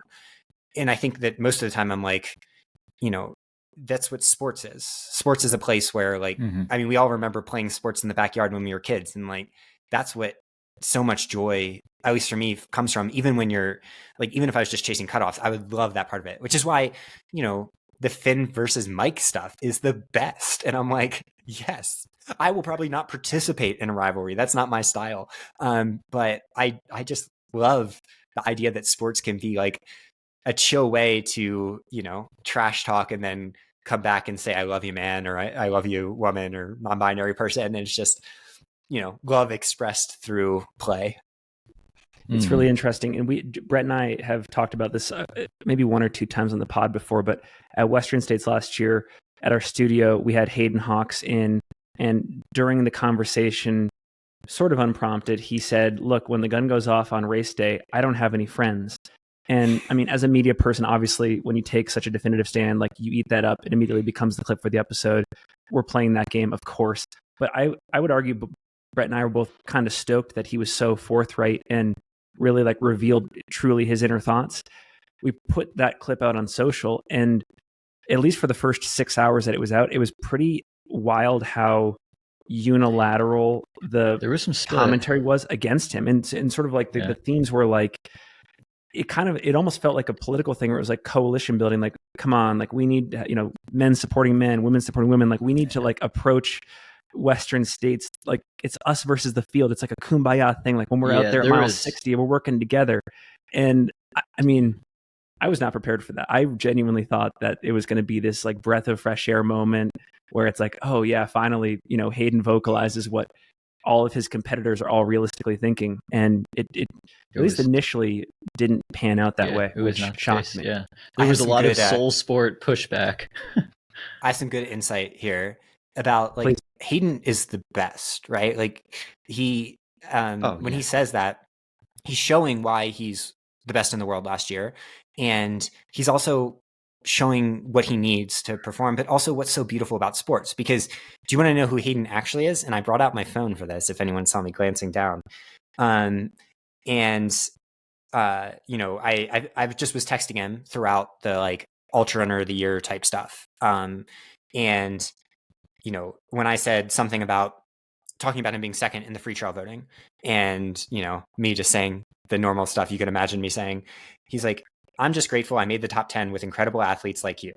Like that's his personality. And then later on, when I told him about how proud of him I was for you, like I love Hayden. He's such an inspiration. He's like, thank you for pushing me and making this sport better. I get a lot of inspiration, blah, blah, blah. But then here's the part that I love in an athlete. And I think Hayden would be okay with these texts being read because he comes across like Hayden should be your favorite athlete. Like he's that guy. He said something to me. I said, let's see where we can take it. I look up to you so much. And then he said, I'll be in shape to run fast at Western States. I don't want to put words in his mouth. I expect you to be, fast as well. Let's do it and push each other beyond what we think is possible. And so, obviously when we get to the start line, Hayden's going to want to eat my guts for breakfast. But like, that's Hayden, and Sure. I think that sometimes when people don't, when they bring in stuff from outside athletics into athletics, it can lead to kind of dark perceptions of self-expression, right? It'd almost be like if you're on the dance floor and someone looked at a dancer and was like, oh my gosh, that expresses, the way that they did the tango shows such terrible character. When it's like, no, they're just feeling the music. Feel the music. That's the Hayden lesson. Yeah. Yeah. No, I agree with all of that. Like, he's not the first athlete to have had a story like that, where it's like on the court, they have no friends. Off the court, awesome person, and it's good that he could flip that switch. I think it's good for the sport. Spoiler alert, they're all killers. Every athlete that it's doing the real things. Courtney is a killer. I guarantee it. Yeah. I don't know. Yeah, you can't be that good and not want it. And I think the real idea is though, like she is Courtney. She is everything that she appears to be. She is that incredible ray of light in the world. But those things go together, I think. Like the ability to uplift your own self alongside uplifting others has to be an essential part of the process. And like honestly, it took me last year to have that happen in my own journey, where I accepted that I don't have to be the guy that tells every single person they're amazing and I love them on the course. Like, and it just so happens that it's also the year that I had the year, everything happen. And, I think that expressing that outside of sports too is good. Like the last run archives where you talked about like Coffee Club and Boulder Boys and stuff. It's like, I love that so much. Like essentially it's like treating sports as a place where, it's not just like pure kumbaya all the time, but at the same time, it is like everyone's in this together and we care about each other. I think the problem is when it becomes like a high school locker room or a high school hallway. And that's the place where people like Hayden are great at walking. It's like, it's not a high school, like he is the most loving, like he will say that he's just the kindest person. He will do anything for people. And then when it gets down to the race day, it's like, oh, we're on a playing field now. Game's over. It's just, now we're playing. It's different. The problem is when it starts to become like, okay, now we're off the playing field and we're into the high school hallway where we all gossip. It's like that's the part that just isn't serving anybody. I'm wondering where the line is. And like, I'll use a Last Dance example. And it's like 1997, Michael Jordan, Karl Malone. Karl Malone gets the MVP. You've got Michael Jordan talking. He's like, yeah, Karl Malone got 1997 MVP. I'm going to show you why he's not in the finals. Like, could you say something similar for like you, Roy? It's like, I should have been number one. I'm going to show you why I am at Western this year. Like, is that kosher? Can we go to like that level of talk in the sport? Or Is that degrading the results in other people too much? I'd be okay with it. Though obviously I should not have been. No, I mean, I want to be very clear. It was such a runaway, Hayden. It was not even close. I think there was more of an argument that I was 3 or 4 than that. But I think it would not be received well. But I think as long as it was done in a way that was like open, people would come around to that sort of thing. I mean, Michael Jordan is a tough example to use because he was kind of a nightmare of a person to a lot of people. And like, essentially, if you're a good person, I think playing in sports and playing with how you talk about sports is a good thing. And, you know, like, I think it's okay. Like, who cares about ultra running? It's all a game. And when you're talking about games, it's different than when you're talking about humans and individuals. And so I'm fine with that Michael Jordan quote. I'm less fine with the Michael Jordan that would, like, you know, make people's lives miserable. Similarly, I'm fine with the Lance Armstrong that would be the total asshole on the bike, but when he's asshole off the bike, it becomes a problem. The hard part is, like, how do you toe that line? I mean, it's really difficult. And, like, I mean, essentially with these videos and stuff, I'm trying to model or trying to, like, figure out how can you be vulnerable, sensitive, and also, like, express the mindset that's needed for an athlete to find their potential. Because, like, you know, I don't know Jim very well, but I know enough of what he's accomplished and I know enough elite athletes personally, like, very well from coaching, to know that, like, Jim would absolutely think that he's incredibly better than me, and he is incredibly better than me, like 100% honest. And, like, obviously saying that online, he might get pushback from it, but he wouldn't get it from me. I would say, yes, I agree. And that's the tricky part, is, like, how do you navigate that? And I think that's a problem everybody faces, because we're all in a social media world landscape where our best intentions are never what is comes to the forefront in how we're perceived by people that are predisposed not to like us. Okay, so this will be interesting. So Mike McMonagall and Mike has some results, but we're basically slightly above average runners. We are market testing all of these vlog formats, all of these micro competitions, and what we can and can't get away with from a Smack Talk standpoint. So we will present you all of this customer market research data on the depths or the limitations of trash talk and presentation. And I'm actually trying to extend our partnership beyond Transparent Canary. So hopefully we can get Mike into Cocodona and we can get more randomized trial in here and come back for Western with Finn's exactly gonna come back with a whole chart of, like, these phrases don't get a lot of engagement. These ones piss off a lot of people. These ones play right so here, well in North Dakota. These ones in Seattle will crush. These ones hit the YouTube homepage just right. Finn, all I needed to do was see your mile repeats at the end of your workout that day, and I'm like, dude, you are not above average. You're a freaking amazing runner. Yes, very fast media guy. Oh, it's so fast. I mean, just so fast generally. I think seeing that, I'm like, that's yeah. I mean, if you're able to do the fueling, you're golden.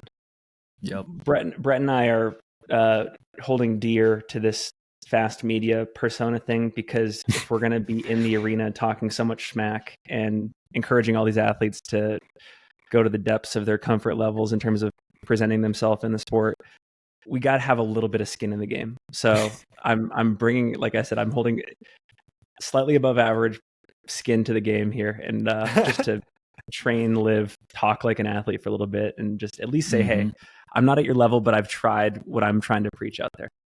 Well, and it's like, you're gonna piss some people off too. Oh, when it's like, you know, you're just like this as you're going by someone who's on a contract, and they're just like, what the hell's happening right now? You know, they're power hiking. Finn's just bounding up the mountain. I've seen you do that before. I was really impressed with his steep running up Grandeur, knowing how steep those grades are. Like, and just bouncing up it just effortlessly. I was pretty excited. Yep.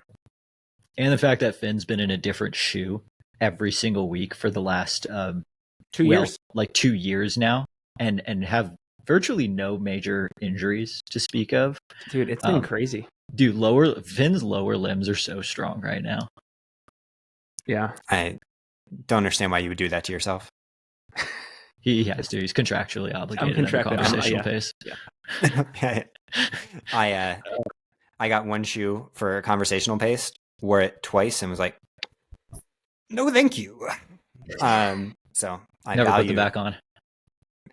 Yeah, I mean, no, I did. As soon as I did the test that I needed to do that we talked about on conversational pace, I was like, even if it's a good shoe, it's not going to be usable in race day for me. Yeah, no, I definitely admit that. Like, there's definitely times within like the shoe review sphere of the world where I know when I put them on and I'm running, I'm like, I am not optimizing my training right now by wearing these shoes, but I guess I'm doing it anyways. And that's why you're wearing the Hoka speed loafers right now. Dude, that was my best thing on the internet find. It's a sign that a company has way too much money. And when they start developing speed loafers, that's maybe more of a sign for you should invest in that company because they have a lot of excess cash flow. They should probably do a stock buyback soon. I have so many questions about the Hoka Speed Loafer. Well, one, I saw it as like, it was on like your boy Scott Jurek's Instagram story, and they've been doing a lot of like AI generated stuff, and I just thought that was like a joke. And then I was on LinkedIn, and I had just connected with one of Hoka's product developers, and they were one of the 3 people on the Speed Loafer team, and they had just reposted like a Hypebeast article about it, and I was just like, no way, this is a real shoe. And for anyone who hasn't seen it yet, it's a Speedgoat 5 midsole and outsole, but then it is a straight up leather and suede, no lace loafer with what they say on their website is a custom speed tassel. I don't know how that's increasing speed, but I'm trying to figure out what this shoe is for. Like, the only scenario where I can think of where I'm wearing the shoe is Carl Meltzer's funeral. Yeah, like, well, Singletrack podcast is talking about it, so indirect. Oh yeah, they're gonna sell it. They're gonna sell it. It's on pre-order right now, or no, it's not even on pre-order right now. It just says coming soon. So I don't actually know the launch date. Finn, what do you think on the Speed Loafer? Here's the thing, and I was actually, David, you texted me about this a few days ago, and it got me thinking.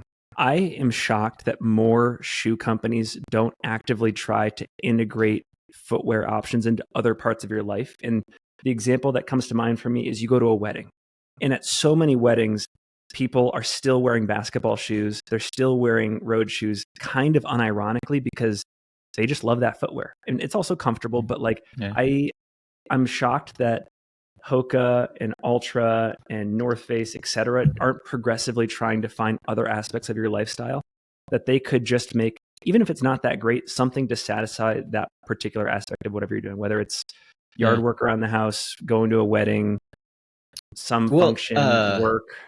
For a while, Nike bought and owned Cole Haan for a while, and they were doing like their dress shoes with basically a stripped down like Lunar Racer outsole. Like, it was a Lunar Foam dress shoe, and it even had the like Lunar Foam kind of like midsole ridges.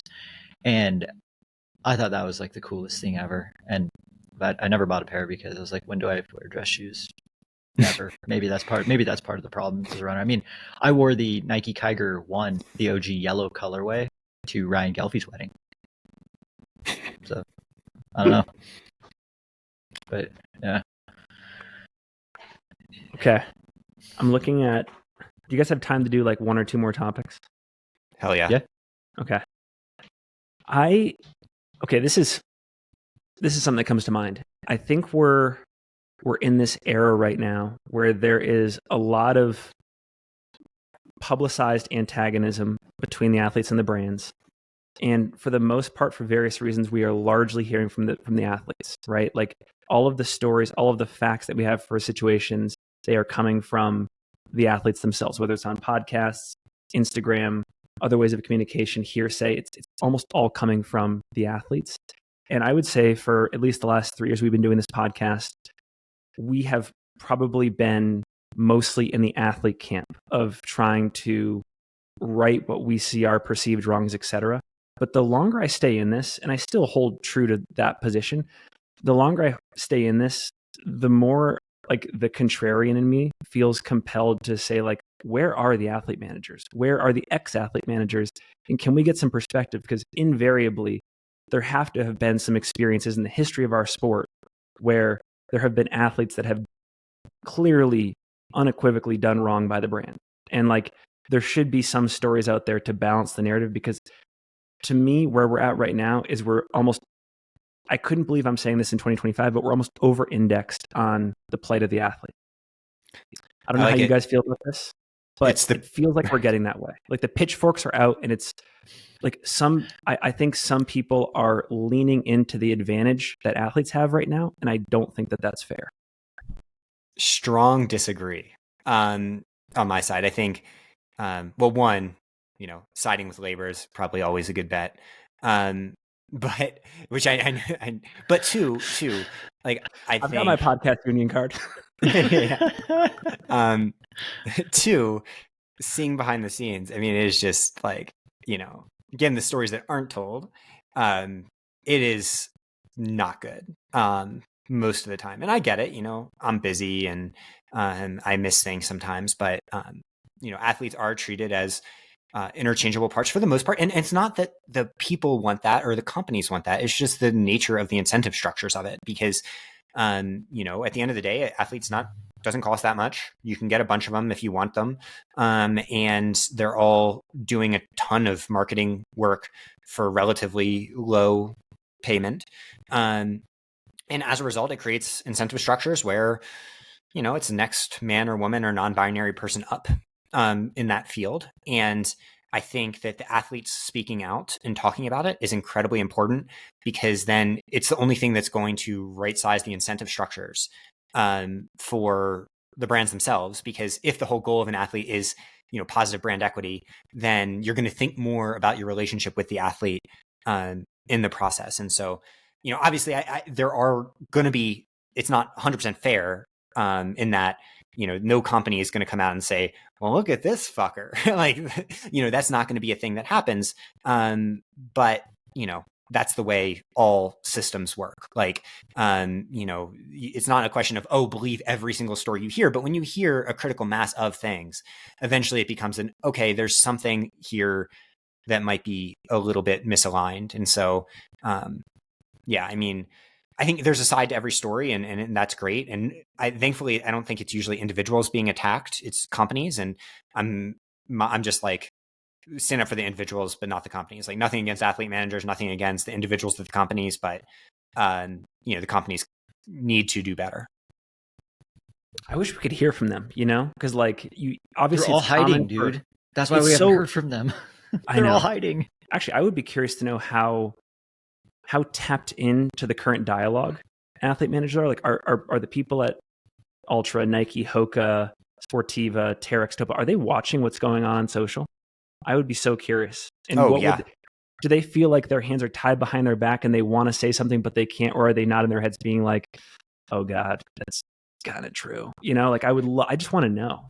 Oh yeah. They want to respond for sure. And that's the thing when you work for a company, like, obviously you just can't like go out there and do that. So, I mean, I think it's just, it creates kind of just a situation. It's one of the reasons that the sponsorship landscape is so difficult, is that, like, one, there's not that much incentive for the company itself to like improve it a lot, because I don't think it really hurts or helps sales too much either way. There's no real pressure on it. Being delightful to your athletes and going bankrupt is not like gonna do anybody any good at the company. And so basically I think it ends up being like really important conversations, but I don't see it drive. I mean, I see like the post that Devin did about this week, that will actually help drive change, because I think it got so much attention. And, like, it's a hard situation for me personally, because like I know the people at Lululemon and know they're really good people, but that doesn't mean that there wasn't like bad processes taken. And I don't know the situation. And basically it's like, dude, what a tough setup, right? Because you have a place where athletes are objectively getting screwed in a lot of situations, but it's not necessarily ill will that causes it. But how do you change the behavior without like shaming? Because like what other leverage is there?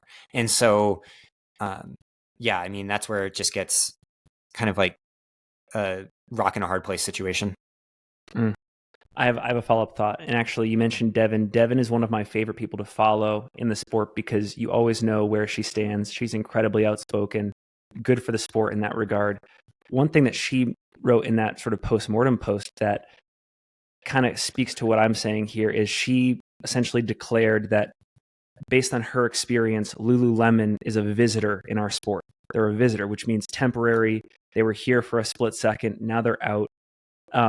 That's a strong statement, and like that would be an example of where I wish someone at Lululemon had the flexibility or the space to either acknowledge that and say, actually, like Devin is correct, or actually, no, here are the investments we're making. We're actually going to unveil all this research that we collected from further this past year. We're here to, we're here to stay. Like, I would love to see that dialogue happen between Devin and Lulu in a public sphere, if it was ever possible. Yeah, I mean, Lulu's market cap is how many tens of billions, and there's only negatives to engaging on things that aren't relevant to that, and so it's just a hard situation because like these companies are massive just Titanic sized ships, and the athletes are like a board on a ship, maybe not even that as important, and some are maybe are a little more, but like not really, and including like anyone that you think of, and thus it creates this, unless it's like Michael Jordan and Air Jordans or something, thus it's like, well, why should the ship it creates an economic incentive situation that I'm just like, I don't know the way out, but I think it's essentially athletes figuring out some way to collectively engage on this, which is why like Pro Tour Owners Association and stuff is so important. And people like Devin, who, she is no longer a small little part of that. She's a much bigger influence because she's such a great writer and so willing to share her story, which, was so important. And I love that she did that, even though, I'm conflicted on it. And so that's the hard part, is like, the boards can't do much, but if the boards get together, they might be able to. I want to get her on the podcast. I think that'd be a really interesting conversation. I'd love to listen. Brett, any thoughts from you? Any perspective here? What do you think? Yeah, I mean, it's so messy. A question I had that I don't know if you'd be able to shed any light on this, David, is the contract negotiation value world any less muddy on the road and track side of the sport? Is it any more organized? I mean, a little bit. It's a little bit more organized because more presence of agents to like facilitate those discussions, and then just the presence of agents creates more of a like understood market that then can go around, because like the problem is that, if a market is undercut by a few signees, the market resets, and so what we thought was the market is no longer the market, and so in trails that's the constant problem, is like essentially the lower and middle classes just keep getting undercut over and over and over again, to the point that it becomes really difficult for them basically across the board. Whereas in roads and track, it's a big deal, but it's less of like there's more of a middle class than I would say in trails. Okay. And that's why like the work Kelly Newland's doing is fantastic. And I think that's the next like push that's going to make a huge difference is her work, her talking about her work, how she influences other people and starts a little bit of a revolution in that world. There's a really good article. Allison, I can't think of her name, but her Substack, the title actually, ironically, is Not a Conversational Pace. But that seems like a little bit aggressive. I don't know if it was directed towards Brett and I, but anyways, that is the title. Stealing my moth tech? Come on now. Anyways, I think some of we'll link to it in the show notes, but she speaks to, I think, a lot of, for example, Devin's frustrations that she outlines in her post. I think she was working at Whoop, or she was working at Koros. I can't remember which company it was, but anyways, a lot of the article is just based on sort of her disaffection from one of those two brands in an athlete marketing manager role. She starts this Substack and kind of weighs in on the state of the sport. Really good. But it made me Allison Mercer. Is that her name? I don't think it's Mercer. No, Allison. Not Allison or Mercer. Allison. Let me see. Not Allison. I think Allison and I have interacted in her context when she was doing those jobs, and I'm almost certain actually.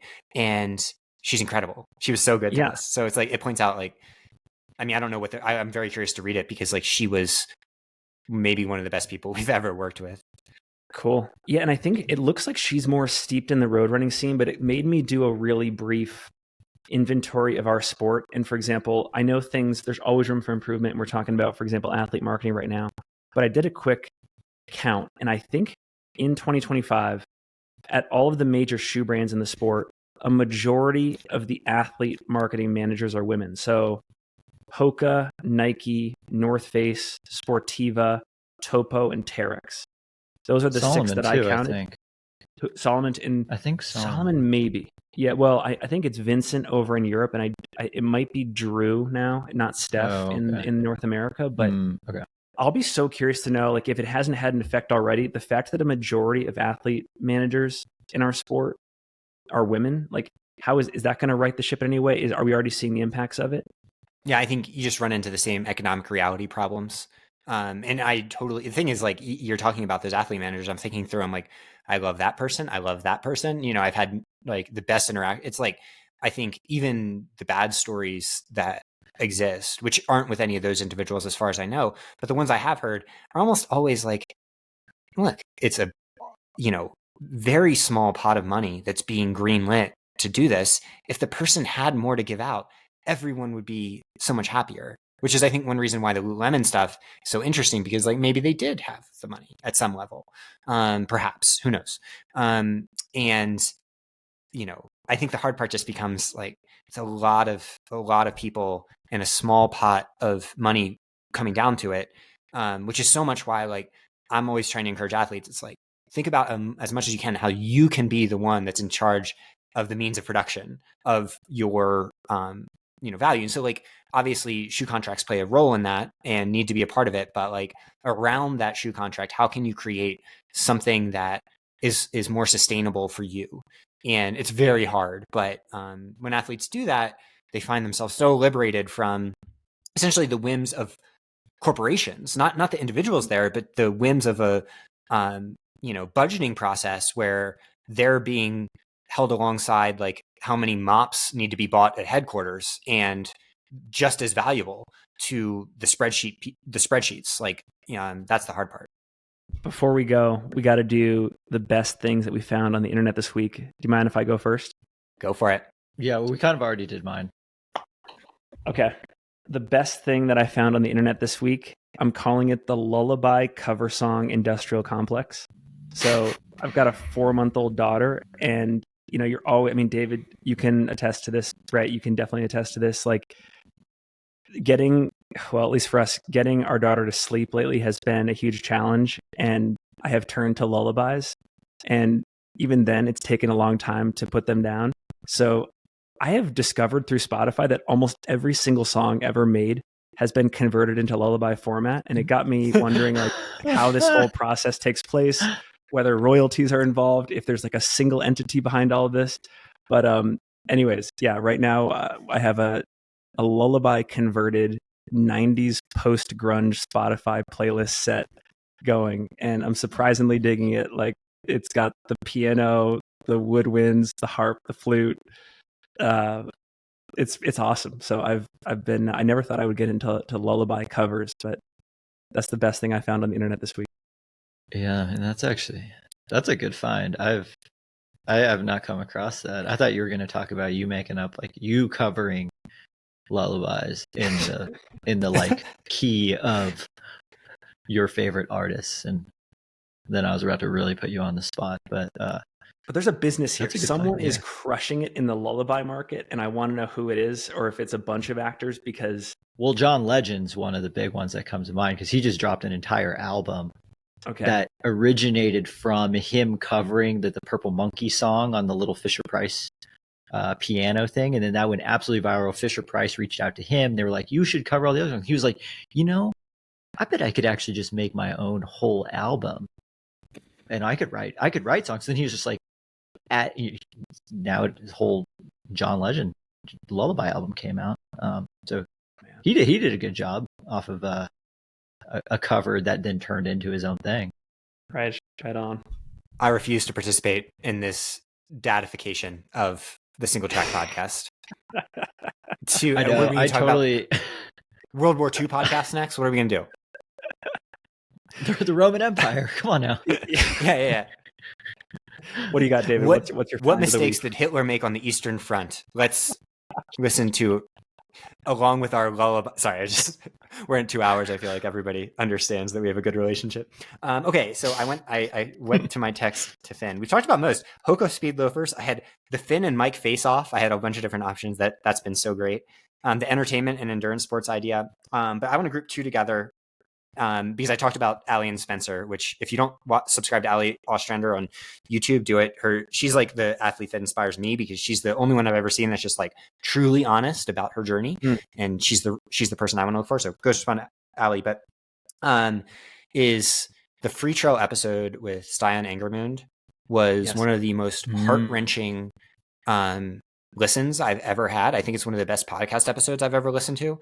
Dylan is just such a fantastic interview. With him and Finn, it's just wonderful that the two most prominent interviewers that I know of in the sport are so full of empathy and kindness. But if you haven't listened to it, go listen to it. And I think it points out a really tricky area of the sport. Did you guys listen to that? I haven't had a chance to yet. I've listened to it. Yes. Oh my God. I cried doing it, and I cried and for full transparency, because I have felt the same anxieties that Dylan described on there and that Stian described. Is like, I mean, you put your future, your entire life in the hands of, a system that feels like you are in some office space hellscape, and there's like TPS reports and they can't, it's just like very, very strange. And so it asked a lot of questions that weren't answered, obviously, about like what it means. But, I think no one could listen to that and come with any other conclusion than Stian is innocent of everything. And the fact that he still got bulldozed and couldn't go to his daughter's gymnastics meets is just a really, really unfortunate situation that shouldn't happen again. And so, I'm proud of them and proud of Stian for telling that story, because I think it's so easy to just say, like, something I don't like in the sport, for example, is that Iron Farr will label, like, Ali Ostrander, when she's on there, is labeled because she took an asthma medication that was not performance enhancing, and she got, and USADA said, no, not a problem. Sorry. Just a couple months, and everything that she ever does is labeled as with that. It's like, that's probably that black and white binary thinking about that subject matter is a way of thinking back when athletes like Stian weren't courageous enough to speak out. Were there any questions that you wished that you haven't heard, like across all of the media outlets that have covered this, whether it's Free Trail, Outrun Far, non-running media? Have there been any questions that you would have wanted to ask Stian that have not been addressed yet? Are there any open questions you have? No, I think the main questions go to the like testing agency in France there of like, what the fuck? But I just think the story that hasn't been told is the anxiety of clean athletes.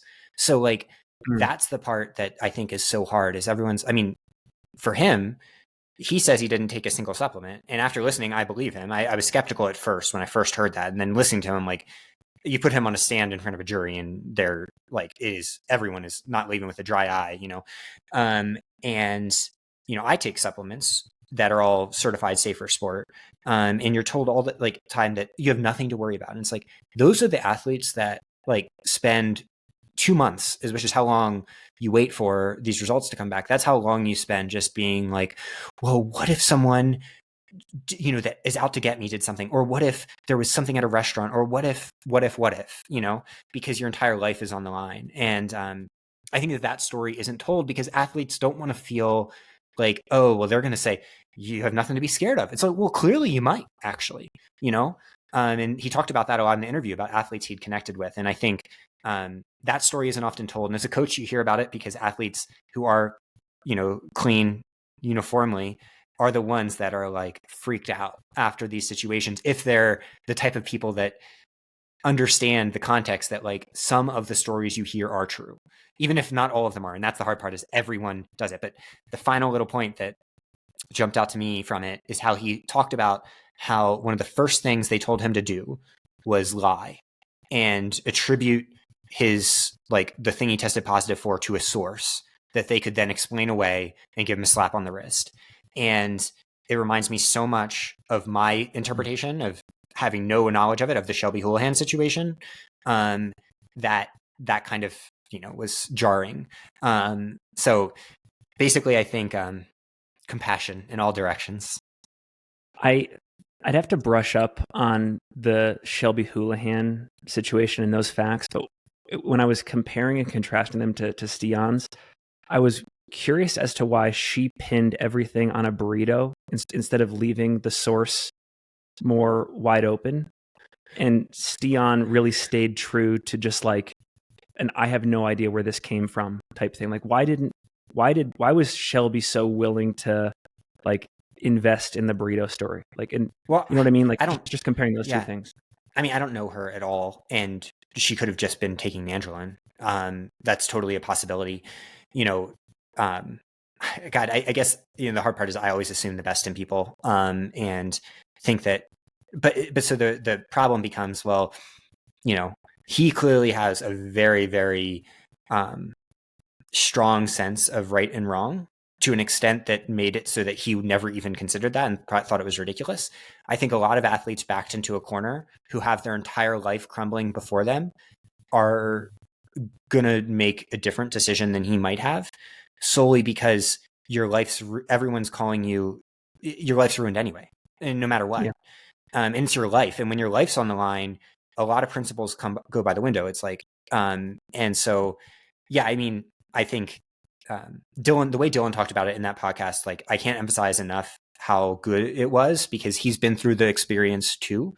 And I think going through the experience as someone like Dylan, as someone like me, who like doesn't care about results at the end of the day, who just wants to raise a family and, enjoy their like time here and lift people up, and understanding that that's how other athletes feel, I think just would create a situation where the emotional support side of the equation is also considered in how it's administered, how we talk about it, how we treat people, and like, still have the processes in place, do it the way we do it, but do it with just a little bit more of the human element there, and less of the message board element there. Do you mind if I throw a couple more open questions out there? This is more for the audience, and this is just following my own curiosity with the situation.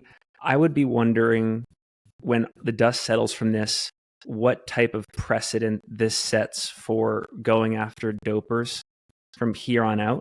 And if all of the doubt that we are now casting on the institutions and the process, it will be good in that it will clear out inefficiencies and fraud and all that kind of stuff.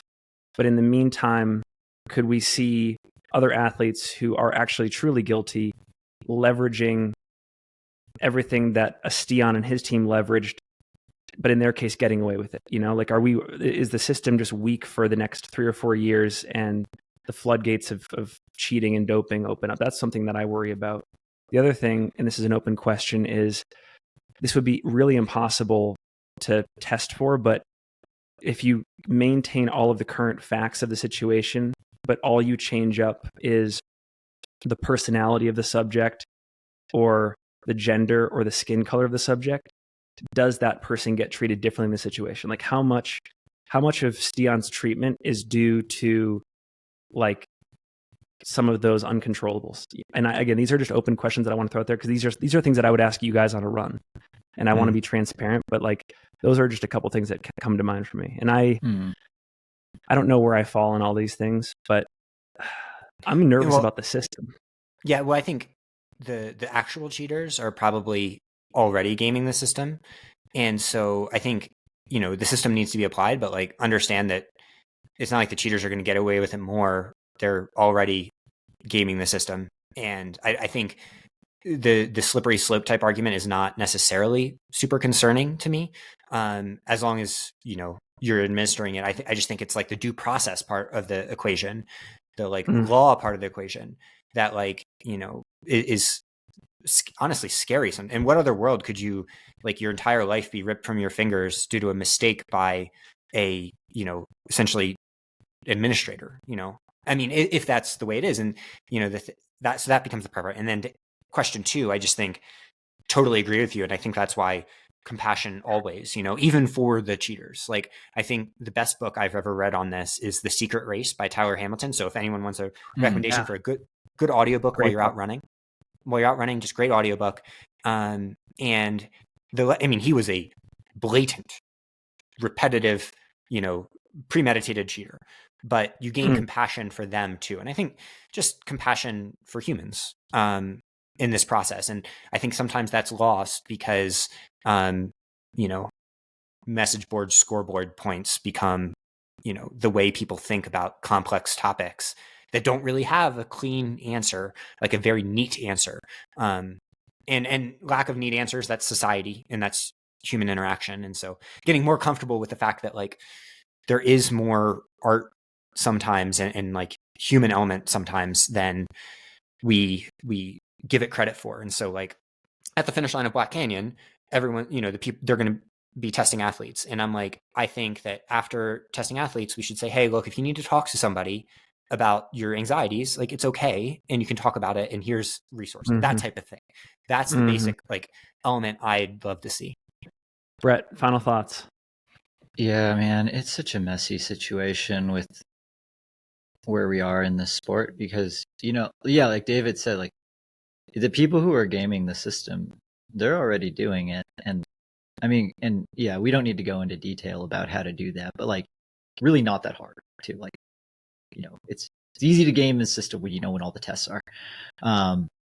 But yeah, one of my buddies here in town was texting me again, me just needing to find more time to listen to this episode. But, he was talking about the, basically when you test positive for something like the windows for whether that's should get tossed or you should be guilty. And it's these systems can't be so shitty in terms of the entire process for how they deal with everything, but have such tight windows for what is, a positive test and what's not.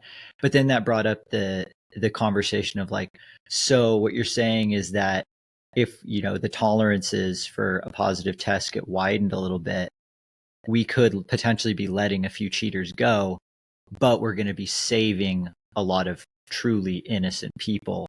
So then it brought up the price of a runner's life type argument. And I didn't really have an exact spot on where I stood in that conversation, but it was really thought provoking and interesting. It's the trolley problem. Yeah. Of running, and of athletics. And just basically, I just want open conversations about it more because I think everybody is so scared to say anything at risk of sounding like you're being an apologist. And the point is no, I'm absolutely clean. In fact, I had an athlete that messaged me today that wanted to take a very reputable gel, professional athlete that I coach. And I was like, absolutely not, because it is not certified for sport. Even though they say they test against WADA guidelines, unless it's NSF or Informed Sport, you don't mess with it. And the point just being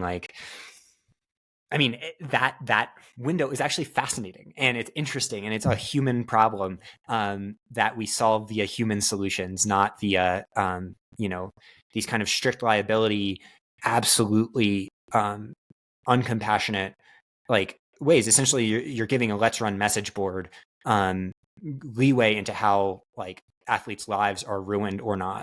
And so, yeah, clearly I'm not the one to design a solution. And basically, I think the system as it works pretty well. I think the place where it doesn't work is in the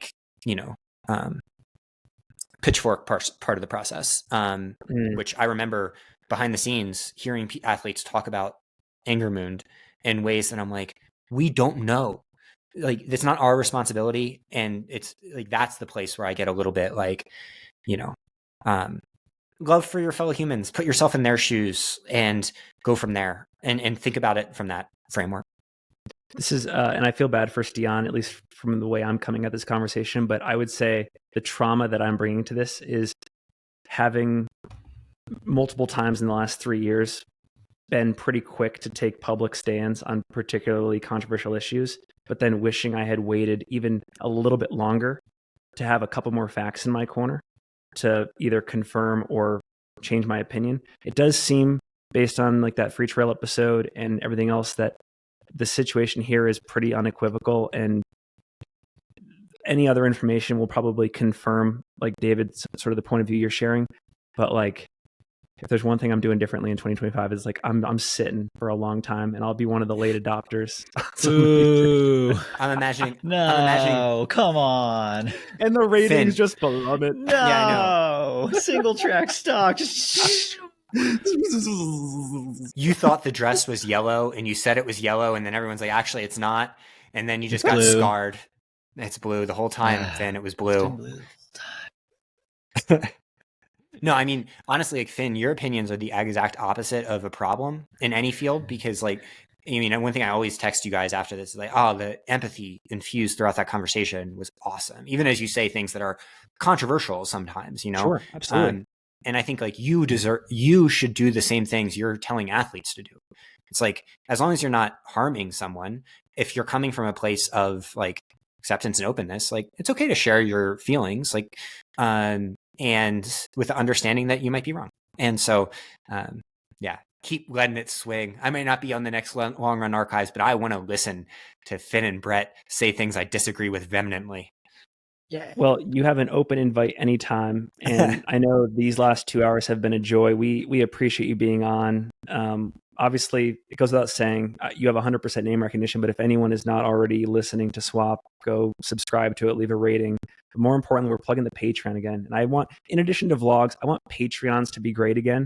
I'm not sure they were ever great, but I want them to be great. And yours is a great one. So I get a lot of value out of it. Go check it out. Go sub. If you're disappointed, leave all your remarks at Conversational Pace on Instagram. I think that is the model for athletes. Like, that might be a really cool like startup idea, is a system that allows people to pay small amounts to athletes. And like, it's like Patreon, but the athletes are giving stuff in return. It's not just like, oh, I want to support you. It's like, oh, tell us your stories about your journey and make it like a team. And I think that there is a market for that. And so thank you for the plug. Like I said, the last plug you did, we saw our biggest bump ever. And so thank you to the Singletrack listeners. Like, whether you subscribe or not, like, it's just cool that Finn has created this community, and Finn, Brad, and Leah, and everybody who contributes, that is like, you know, stands behind what they believe in. And so that was so cool. Brett, you got the final word. Oh man, I can't be left with the final word. This has been a fun episode. I'm glad that I got to be a part of this one. Yeah, we're definitely gonna have to do round 2 at some point. I mean, I know we'll all be meeting up in Olympic Valley in a couple months. So Early request to have David in studio.